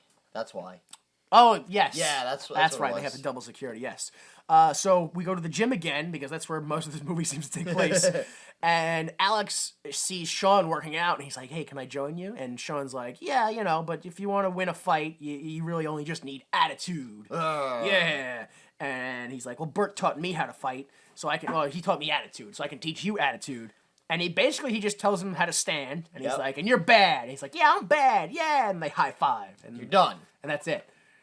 Like that, he was like, all right, stand strong. And he pushed him. He's like, no, stand strong. And he pushed him, and that time he didn't fall over. He was like, that's it. You won the fight. Yep. It's just like such typical like 90s, like, yeah, well, you know, you'll win the fight if you don't make any swings. Just don't get into a fight, and you'll win a fight. There you go. That's it. Best way to win a fight, don't get in the fight. Yeah. Hold on. That's fine. I want to make like a fucking movie. I'm sure it's been done. But I want to make a movie like a kid gets to a fight and they're like, "No, don't get." They go, "Quick, adult, you gotta help me." Like, what? You little shit, and slaps him. Imagine a hard fight. The fucking teacher, Mrs. So-and-so, he hit me. He's trying to fight me. Shut up, nerd. Oh, yeah, right. I got 20 on the big one. Fucking throwing down bets. Or like they give him like a boxing glove with a horseshoe in it. They sit him down and spray the water in his mouth. Oh, come on, get back in there. Get back in there. You're a wrecking machine, Rock. This is when we go into Kate's room because we just had Alex's moment, so now we have the Kate moment. Kate is tossing and turning in her bed, and she can't sleep, and she goes, "Daddy," but it's just Sean walking by, and he's like, "Oh, just sleep like you slept last night." And she's like, "I didn't sleep last night." I haven't slept since before Mommy went to heaven. 2 years. Yeah, 2 years this girl hasn't slept. Based on my knowledge of movies and lack of sleep, she should have her own fight club going on right now. Yep. She definitely, I mean, it kind of makes sense considering that remember before when she was like, "Listen, he's real sensitive about it, don't talk about it," and then he's like, "Meow, meow, meow, meow." Oh, that was her. So that's it, that was her Tyler Durden coming out, and then her narrator, Ed Norton, is the one he's like, "I can't sleep, I can't," and Hogan's like, "Just chew some ginseng, brother." Oh, man. I'm getting deep with the references today. I'm getting real deep. Like, you gotta watch a lot of the film to get that reference. So yeah, Kate's like, "My mom used to sing me a song. Look, this is the song. La la la la la la la," whatever. And she sings it. And Hogan's like, "Yeah, I can. Yeah." Passes out, and she's like, "Hey, wake up, sing the song." Fucking nerd. And he's like, "Oh, I can't. I gotta sing my own song, brother. Twinkle, twinkle, little star." Sings it. And she, actually, before he sings a song, and then we see Mr. Mason outside, just kind of like, "Oh, that should be me." Oh, doorbell, and walks away to the door. Downstairs, Frank is here, and he's like, "Oh, I got extra security," and he's got a bunch of pre-written cards. We're like, "Yep, car's outside. That guy's sick. Let's go. Let's do a thing, right?" Go back up. Kate's finally asleep, and Sean goes to leave, but she's like, "Nope, you gotta kiss Dolly." And he's like, "I don't kiss dollies." She says, "You're gonna wake me up." This is her defense. If you don't kiss Dolly, you're gonna wake me up. So she's like, "You gotta take care of Dolly for tonight." And he's like, "Oh, fine, I'll do it." Which, again, I don't understand why we're this far of the film. And Hogan's still like, "No, I'm not doing that. I'm too tough, brother. I'm way too tough for that. Kiss Dolly." "No, gays kiss Dolly." What do you... So, yeah, we go to Mr. Mason's room real quick for a second, and Mr. Mason's like, "Hey, let me see Dolly for a second." And he's like, "All right." And then Sean's like, "Listen, you gotta say goodbye to your kids. Like, what else is more important in your life?" Yeah. And he's like, "My life?" Oh, I guess nothing. Yeah. Yeah. I guess technically you're right. He tries to resist it at first. He's like, "Don't you have anything more important?" He's like, "As a matter of a fact, oh, no, I guess not. You're right. I guess not. The script says."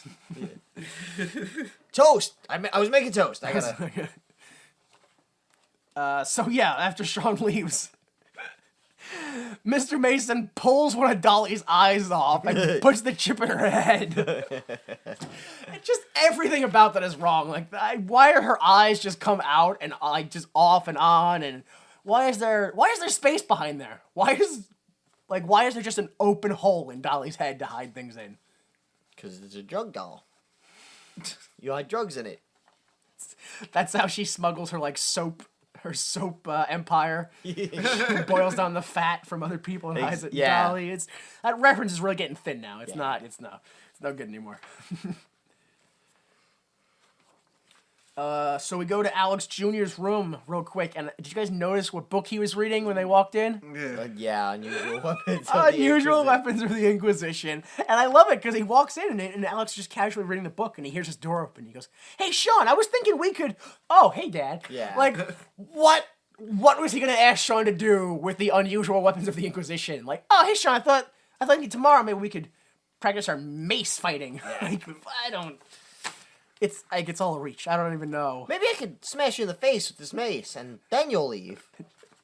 Oh, we're not doing that anymore. That's right. I forgot. We like each other now. Yeah, Dad comes in. He's like, "Oh, I'm here to say goodnight." And that's my workbench looks good. And he's like, I can't make up for the past, but I can change. And Alex says, I can help if you just listen sometimes. And they hug. It's just a really yeah, just like a all right. Then they go into the hallway real quick so Sean can get Dolly back. You gotta forward that plot. Yeah, you gotta forward that plot, Yeah, man. because he has watched Dolly tonight, brother. Yeah, I gotta watch that Dolly, brother. And then Dad goes into Kate's room and he's like, "I love you," and Kate goes again. Just a couple of really cute scenes with Kate. No, you only get one. You only get one. You greedy bitch! I'm out of here. No wonder your mother left. This plane of existence. No wonder why your mom hung herself.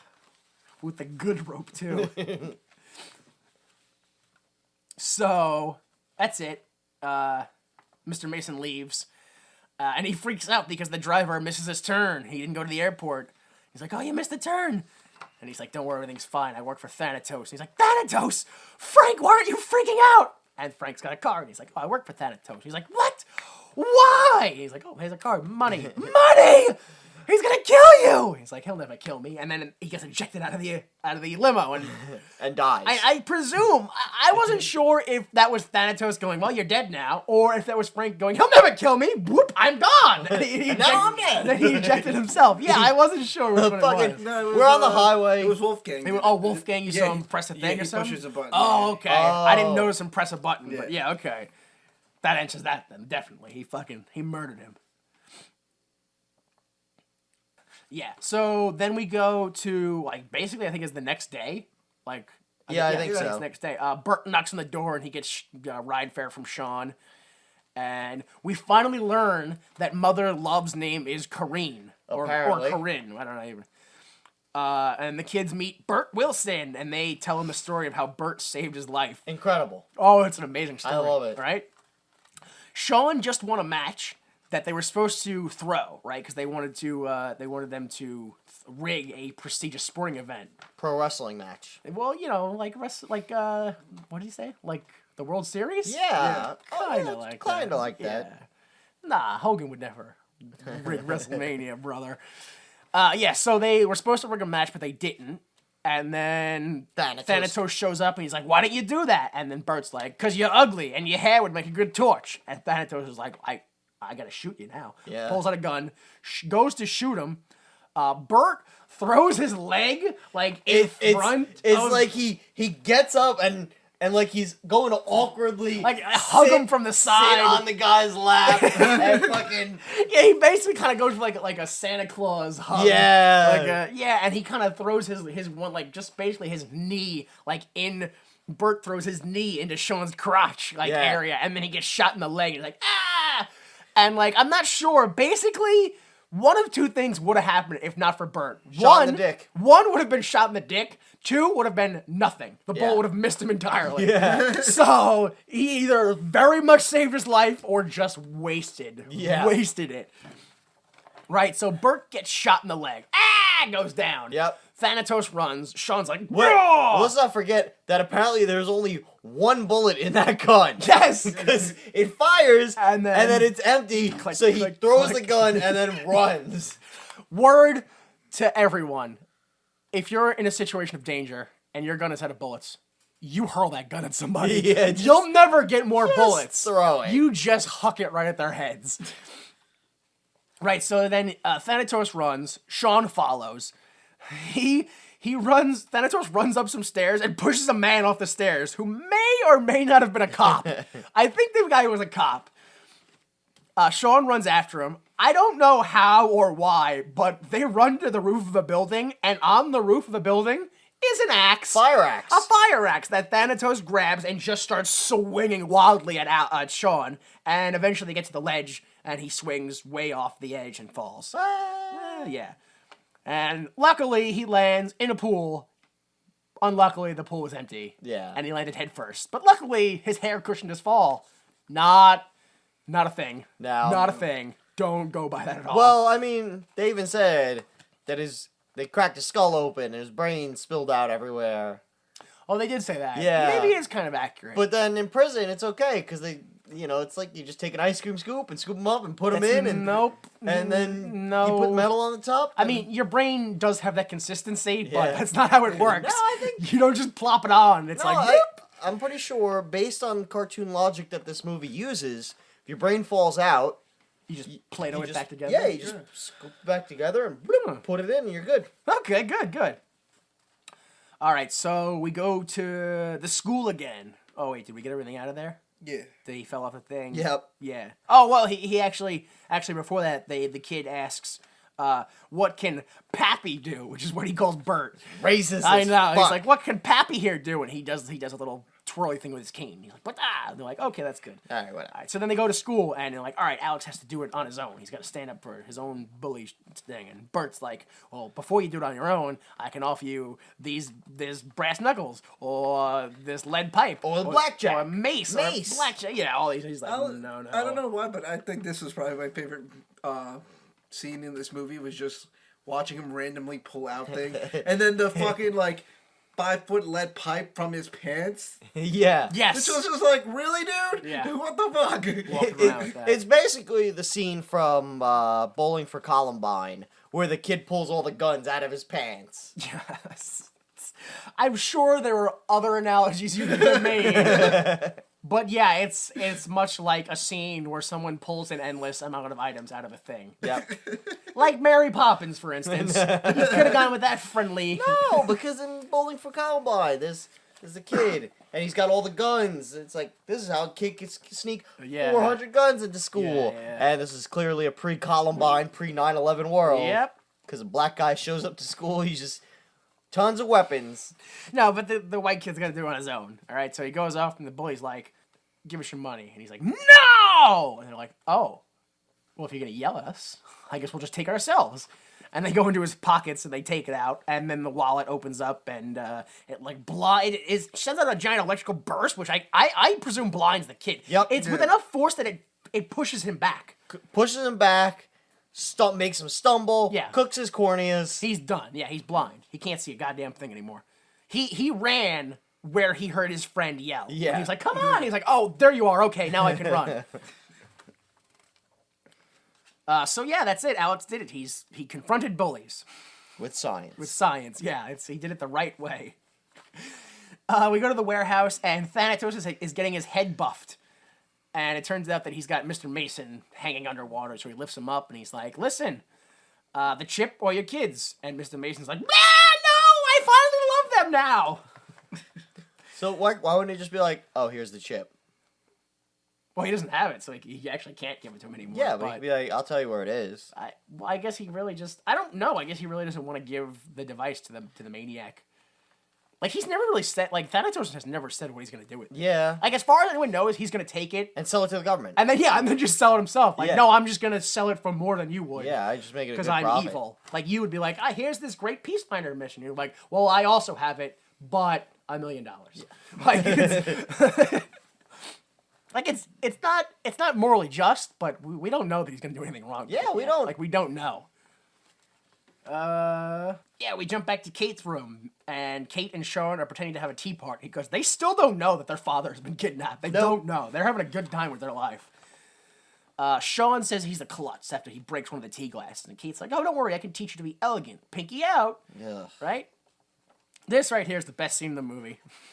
We get into the kitchen, and Corrine brings Bert some food, and Bert pours a bunch of hot sauce over it. She's like, oh, that's an insult to the cook. And he's like, well, maybe the cook needs a little more spice. Yeah. And Alex Jr. is like, man, there's a lot of sexual tension in here. He's like, maybe I'm a little too young for this conversation, and leaves. And they're like, yeah. And they smile at each other and go, yeah. I like this scene because it's somehow both alienating and identifiable. Yep. It's kind of like blatantly racist, but also surprisingly accurate. Yeah, no, that's accurate. It's You're like, I want to say that's racist, but no, that's actually how life works. Kind of like, sadly, black dude shows up and be like, damn, mama, blah blah blah. It's like, that's fucked up, but accurate. Yep. So, so After that, we go to Kate's room, and Kate is playing with Sean's hair. Then we go to Alex's room, and Alex is showing Bert his poison ivy toilet paper and his other various traps. And then we go into the living room, the big family room, and Bert is telling Alex that, he can't carry a gun anymore because he accidentally shot the gun instructor.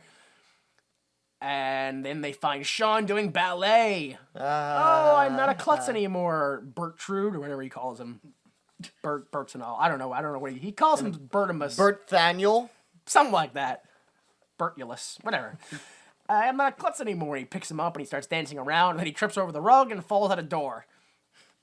And they start yelling at each other. But then Thanatos' gun, the door explodes. And Thanatos' guards come in. And they're like, we're here to rob and steal everybody. And Corinne comes in with a butcher's knife. And they punch her in the face. And they shove her in a closet. And then I think this is like the only fight scene in the film. Unless you count the very, very end, yeah. Yeah, well, I usually count the climax as the climax. All right. Like, whatever, but that's just me. So Bert gets knocked over and he gets pushed over inside, and Corinne gets put inside of a closet, and then Sean just starts single-handedly punching everybody in the face, one blow, pap, pap, pap. The best part is, he punches the karate guy, because of course there's a karate guy. Oh, yeah. And 90s. yeah. And there's this dude who's there, and just holding a gun, like holding it, sticking it out, and just pointing it, and he's just fucking, I got my gun, I'm pointing it, and here I go, I'm pointing it at you, I'm pointing it, I sure hope Hogan doesn't punch me in the face, because I'm still pointing it out, punch in the face. I'm hoping that was a gross exaggeration, because I don't remember a guy with a gun at all. You don't remember? Nope. Yeah. Oh my god. He When literally they're breaking it. stands there aiming the gun. They burst into the room, and the first thing he does is pull the gun and start aiming. And then Corinne charges, and bam, kick in the face. And then Bert charges, and the guy's still just pointing the gun. And then Sean starts fighting back, and he punches the karate guy, and then he's still just pointing the gun. And then Sean just walks over and punches the gun guy in the face. Which is funny, because in that scene, too, I thought, I'm like, he could have killed Hogan 4 or 5 times already. Well, as per the rule of Thanatos, he only had 1 bullet. So that's how guns work for that group. It's the strangest supervillain condition ever. Oh, you can all have guns, but only 1 bullet. I'm not spending all my money on bullets. It's the worst Batman. Mr. Freeze, all of his henchmen dressed as hockey guys. They all had ice skates. You didn't need that at all. We're the one-shots! I hate that you came up with a perfect name for them, too. The one-shot gang. Oh. So, the kids run upstairs, and they press, the home alarm. Just a lot. All of them. All the alarm buttons. A thug goes upstairs and follows them, but Alex is like, here, take my money. And he's like, okay. And he gets shocked by that thing. Again, this is why I know that kid's blind. Because it hits this grown man, a grown adult with enough force to push him off a balcony. Yep. Where he tumbles 20 feet and lands, bam, flat on his back. And then gets right back up, actually. Yeah, he's fine. He's totally fine. He's all right. Maybe that kid's not blind. I don't know. But for some, strangely enough, I think it actually invigorated him because he gets shocked, falls over, and then just lands, whoops and then, Hogan's ass. Gets up and goes, "Arr!" And then kicks the shit out of Hogan. Karate kicks the fuck out of him. So they kick the fuck out of Hogan and they take the kids and they leave. This is when we get the most words out of that big German guy. Yeah. The Wolfgang. Yeah. What is that was supposed to be Dolph Lundgren, right? Arnold guess? Schwarzenegger. I don't know. He was big German man. I guess maybe. I don't know. Just the way Dolph Lundgren came to my mind. Just the way the character was, I was like, I feel like this was written for Dolph Lundgren. Something about it. I don't know. Because it's poorly acted. It's just blah blah blah blah blah. Yeah, that's probably it. I think that's all. You know. Actually, to be perfectly honest, I saw that part and I went, I think this is Jean-Claude Van Damme. But then I was like, no, that's not high. That's too high budget. Yeah. You got to go down one. It's Dolph Lundgren. Oh, it's Dolph Lundgren. But then the problem was that Dolph Lundgren was still too high budget for this, so they went down one because this guy, whose name's Peter Kent, he's in every Arnold Schwarzenegger movie. as like background. Yeah, he's in like face The guy. Predator. He's in a whole bunch of movies. Yeah, if you go watch like any one of his movies, you'll be like, oh, there he like he's in Total Recall and stuff. Like he's in all of them. Does he always play like the big guy who's like he's always the big thug? Yeah, he's always the big thug in the background. This is gonna be the guy who's gonna be trouble. Yeah, and he always From what I've seen, I looked up on IMDb. I looked it up and I was like, yeah, it's always like large guard, large thug. Yeah. So yeah, they kidnap everybody. They kidnap Bert and the kids, and they go back to Thanatos' warehouse, right? I love how they just drag Bert out by his leg. Yeah. Like, why did they take him? Why not? I don't know. It's actually, to be perfectly honest, I don't know why they took him. Like, it makes sense because Thanatos would want him, but there's no reason for them to know that that's who that is. But yeah, so they get to the warehouse, and the kids they're just happy to see their dad. Yeah. Like, they don't even get they've been kidnapped. They're like, Dad, yeah! Yeah, we did it. It's every second Sunday, yeah. It's the worst. Their mother dies, and they still have to deal with custody rights. Yeah. Their dad. Fucking 6 days a week, they fucking sit in the graveyard. Every other Sunday. Oh, man. Those poor bastards. They're probably doing pretty well, considering. But how many people do they kill? Only like one every couple of weeks? I think it's doing pretty well. I think considering they spend the rest of their time sitting on a grave. Yeah. They're doing pretty well.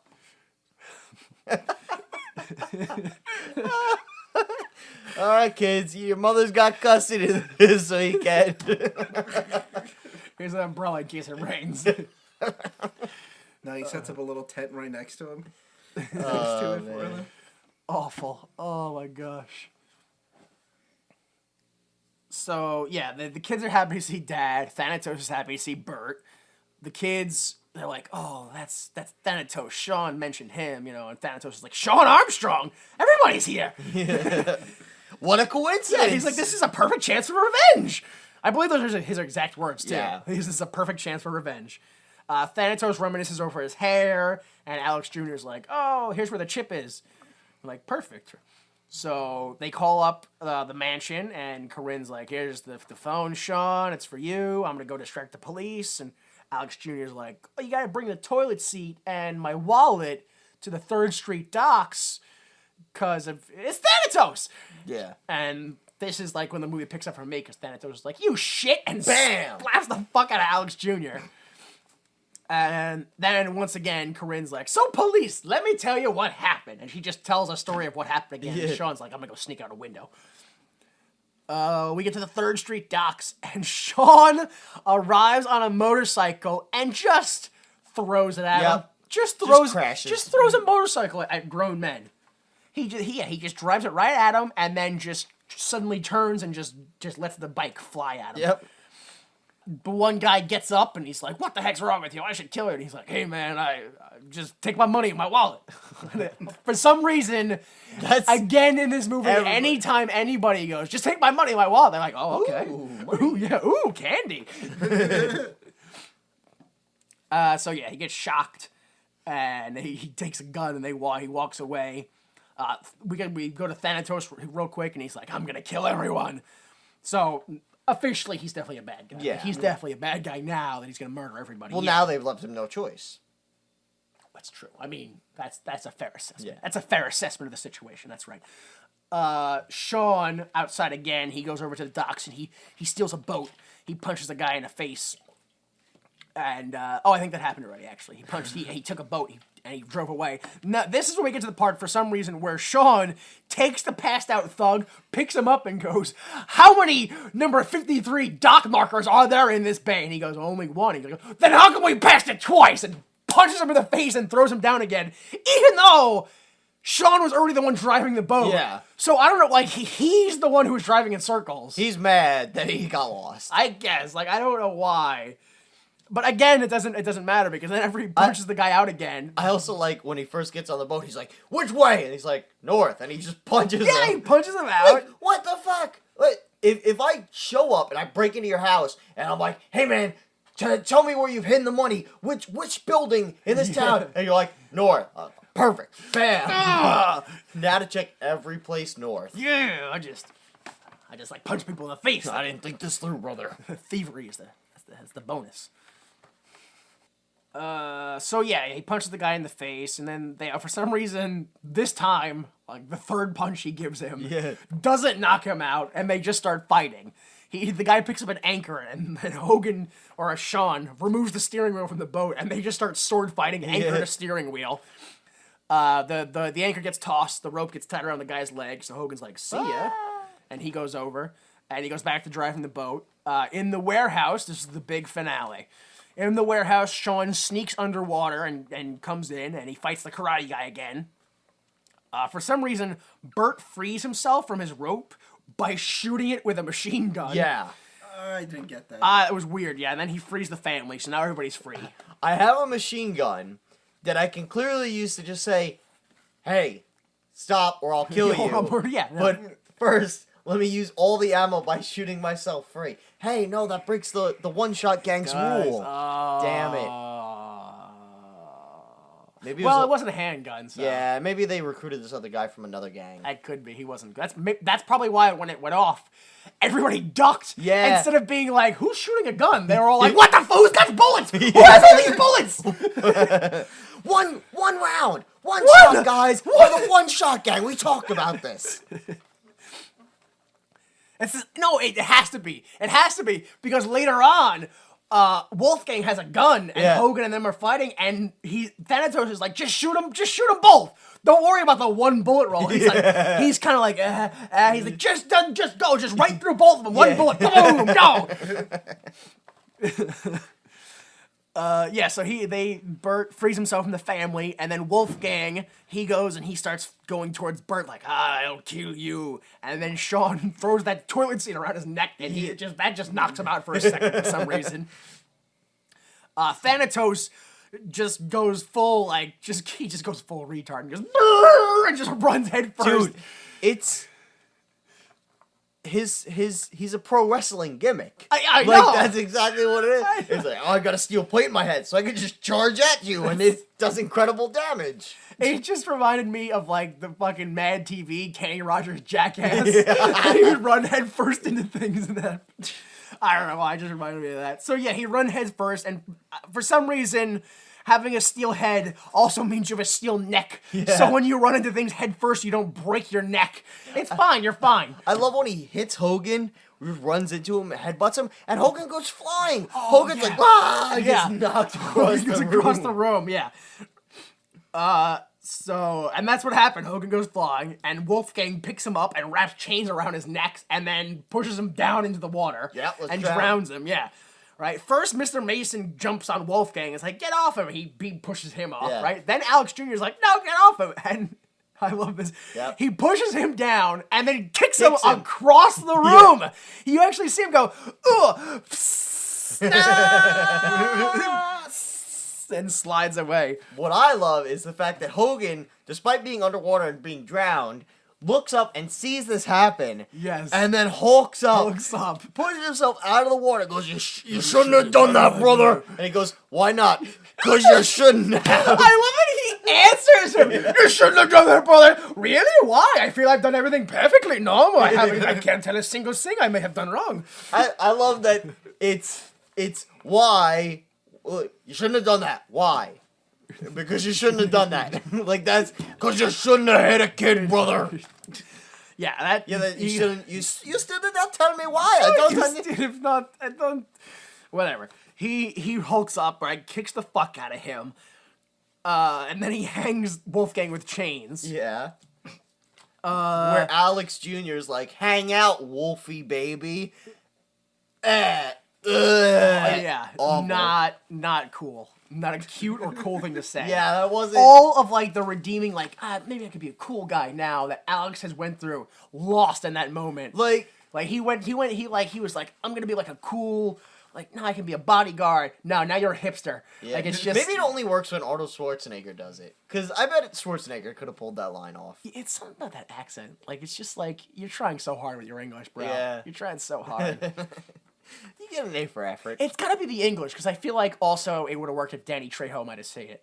Like, it may have worked with him, too. It has to do with accents. I think it's the accent. If you got a thick accent. It's the mild racism is what it is. So yeah, Wolfgang is. I mean, he's not dead, but he's done. He's just gonna Yeah. hang there forever from now on. Thanatos picks up the toilet seat. He's like, I got the chip. Nobody move. I got the chip.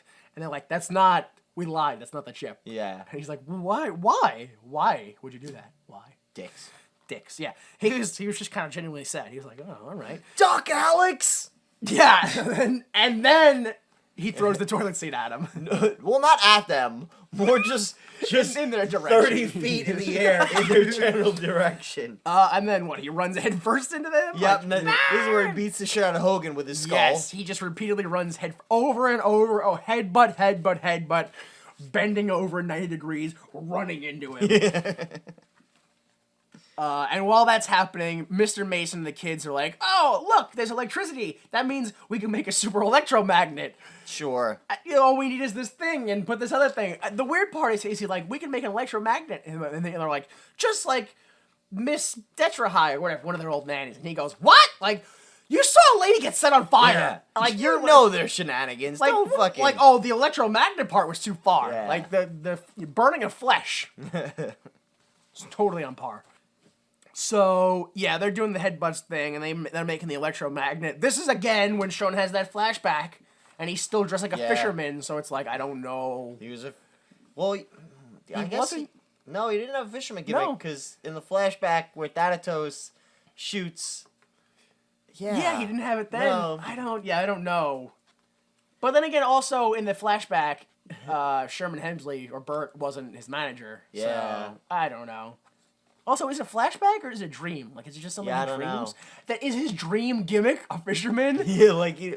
I just want to ride my bike, and I just want to go fishing, and I want to do the two of those things in the ring wrestling. Raw stuff.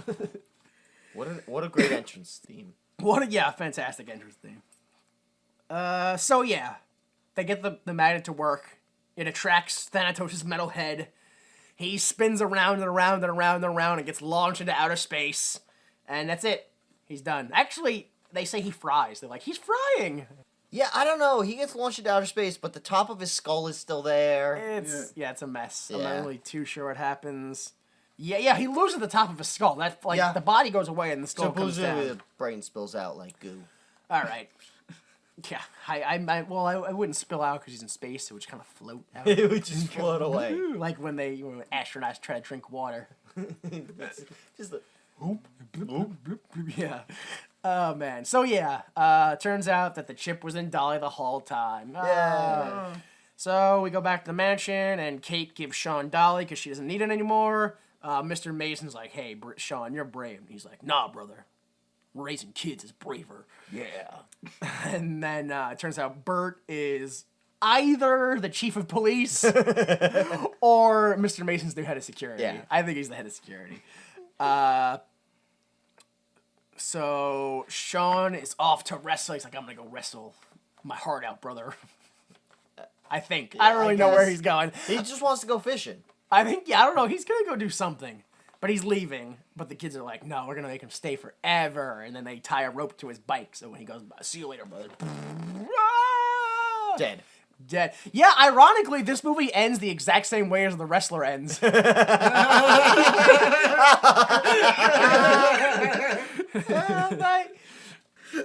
Fucking the guy gets launched in the air, and then we fade to black. Dead. Presumably, he's Yeah. dead. Yeah. Oh man. All right. So that was the film. That was Yep, Mr. Nanny. it What do you was guys a think? fucking mess. It was a mess. Oh, I didn't like it at all. jeez, Yeah. Yeah. No, Yeah. it was all over the place. I hated that everybody just happened to know everybody and Yeah. I thought Like- all the acting was phoned in too, except for Sherman Hemsley. yeah, no, he was the only person Yeah. who I was like, oh, he's an actor and he's like Yes. playing his role. Yeah. Everyone and else. Corinne too. Mother Well, Love. even Pretty her. much just the black people were the only good Well, part no, of this movie. I think her the only problem was the character because for her they were like, all right, you Yeah, no, want to you're dialing it up to 10 at all times. You're always like the sassy black man. Yeah, there were times where it just Yeah. didn't make any sense with that. Yeah, no, there were times where she should have been caring and stuff like that. But And then I feel like the movie too kind of wasn't sure what kind of movie it was. If it was a family movie, if it was an action movie. absolutely, that was Yeah. my heaviest. I kind of felt like that. it was maybe it was shot out of sequence or something like that, but it feels like it's just a collection of scenes. Yeah. Is this supposed to be a comedy? I assume it is, and we're like, are we supposed to Yeah, laugh I think at we're supposed Hogan to laugh getting at, hurt? at the situation. Because the only part that I was genuinely entertained by was the flashback scene where Thanatos breaks in, and that was that I was that like, scene, and then the scene where Corinne and Bert finally interact. Those are the only scenes that I really liked. Yeah. Alright. Sequel. You can't. Would you 'cause guys he's make dead. a sequel? He's No, dead. he's He dead, dies so at you the can't. end. Yeah. I just want to point out that they didn't make a sequel, but this was not the last time that Hulk Hogan worked with kids. He did the Secret Agent Club that was released only in the UK, and Santa with Muscles, both in 1996. Santa with muscles. And then, from what I could see, the last time he did a kids movie was in 1998 when he did Three Ninjas, High Noon at Mega Mountain. Yeah, he was in that. I have it on VHS. Oh, yeah. I like the Three Ninjas franchise. That's Yeah. why I bought that. I was like, oh, Three Ninjas and Hogan, let's go. Nope. No. No. Mistake. All right. Yeah, so, film sucked. Yep. No sequel. No. He's dead. We'll do some opinions and assholes. All right. 4.3 out of 5 stars is what this film got overall on Amazon. That's the average? That's the average No on Amazon. fucking yeah. way. Well, Yeah. the problem was that it was out of 78 reviews, 65% of them gave 5 stars. So, yeah. All right, this first one is called The Only Reason to See This Movie is Madeline Zima. Who's that? That's Katie. What? Yeah. By by DreamKate1 at AOL.com. All right, this just got real fucking Conspiracy. creepy. Wow. Holy shit. Hulk Hogan should stick to wrestling. At least in the ring, he doesn't have to speak. Hasn't he ever heard of the wise phrase, it's better to keep your mouth shut and raise doubt on your intelligence than it is to open it and remove all doubts? The only thing that keeps this movie from being a total flop is the cute and intelligent performance of Madeline Zima, the true star of the show. We love you, Maddie. Kate. She signed it, Kate. 1 out of 5 stars. I put a P down for pedophile. Oh my god, okay. Yeah, I put a P down. I was gonna give it a Z for Madeline Zima because I think it might be her doing her own. But yeah, it might be. I don't know. That Dream Kate is a weird email address, and it kind of makes giving it a P Yeah, yeah. extra gross. Yeah. All right, so that was 1 out of 5 stars. The next one is right on par with us, I think. This one is called For Mother Love and Sherman Hemsley Only by a customer. I gave this 2 stars for the 2 people who make this movie funny, in my opinion. This movie is stupid because you see the same stuff these kids do in other movies. Home Alone 1, 2, and 3, Dennis the Menace spring to mind. I've owned this movie since I was 8, and to this day, I fast forward to the parts with Mother Love and Sherman Hemsley. Mother Love plays the sassy maid. You see why the kids didn't try to get rid of her. Sherman Hemsley plays Sean's old manager, Bert. These 2 really make the movie worth watching, especially the scene when they are together. These kids needed to get their butted kicked in. Sure. Oh, I think it's supposed to be ass, but I don't know why they changed it to butted. They're butted kicked in. Especially for what they do to the gym. Better thank God they don't have my grandfather as their father. 2 out of 5 stars. Oh my God.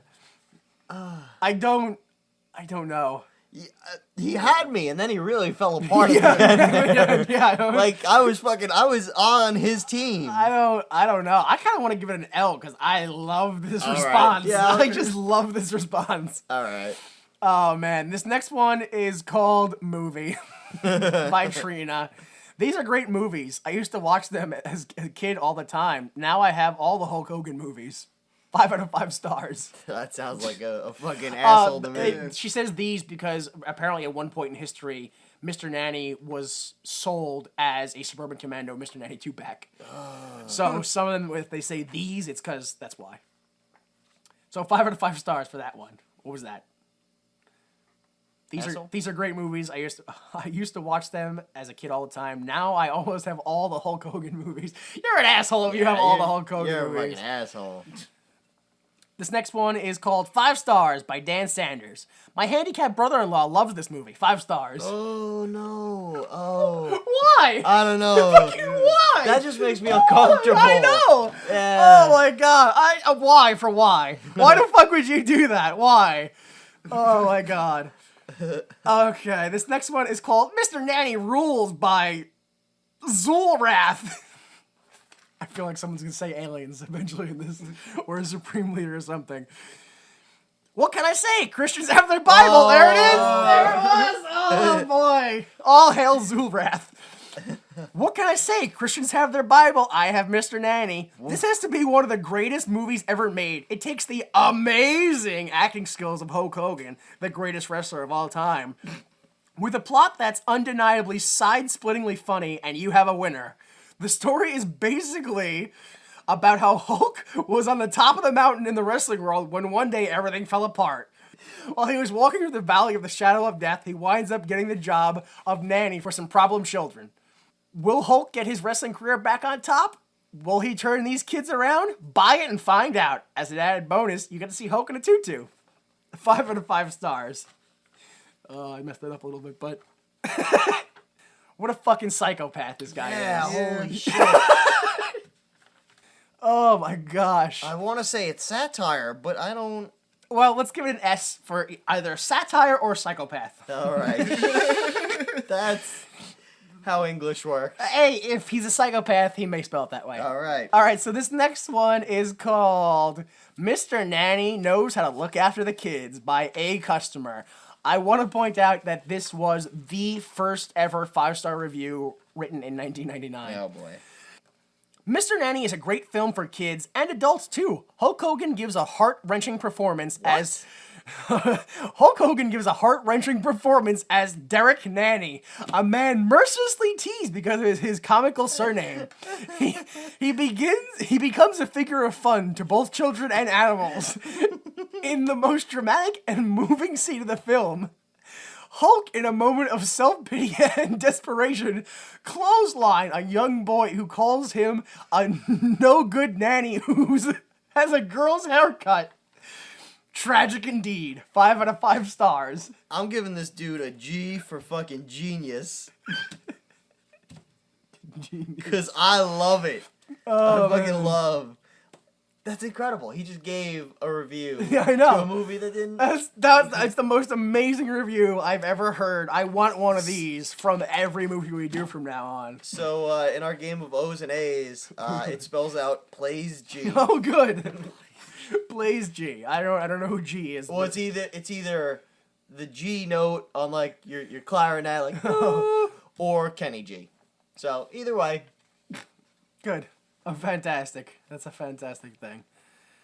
Oh boy. So, once again, why would you make this? To avoid steroid abuse scandals. Sure. That's why Yep. this was made. Had to keep the income coming while you stepped away from the scandal.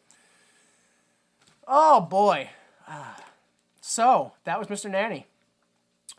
Please go to www.ymt.com for our Facebook, Tumblr, Twitter, YouTube, everything we have to offer. We've got past episodes you can download there. We've got future episodes that will be there when the past comes. We've got pictures I think I'm going to throw up there soon. We've got links to our videos. We've got this little section called the District of Delta where I put all the weird things Delta sends me via text. Some of them are pretty weird. You ever seen Nixon shake hands with RoboCop? I have. Yeah, me too, because I've been there. So, yeah, go there. Again, that's www.ymt.com. And again, you can also download all of our episodes absolutely free there and listen to them. If going to our website sounds too complicated, you could also go to iTunes and subscribe to us through there, through your iPhone or your computer, or however it is you go ahead and listen to podcasts. Victory, ProWrestling.com.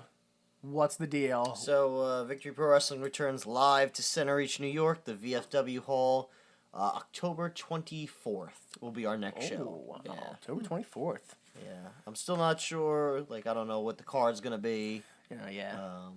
but I'm sure it'll be a good show. What happened? What happened last time? Did you win that Rumble? Oh, Gold Rush Rumble. No, me and Ricky, 2 members of Conflux, both made it into the Final 4, but neither one of us won. I eliminated Mr. Tibbs. Nice. Right? Got eliminated by Fighter Cat, and then Fighter Cat took down Ricky, too.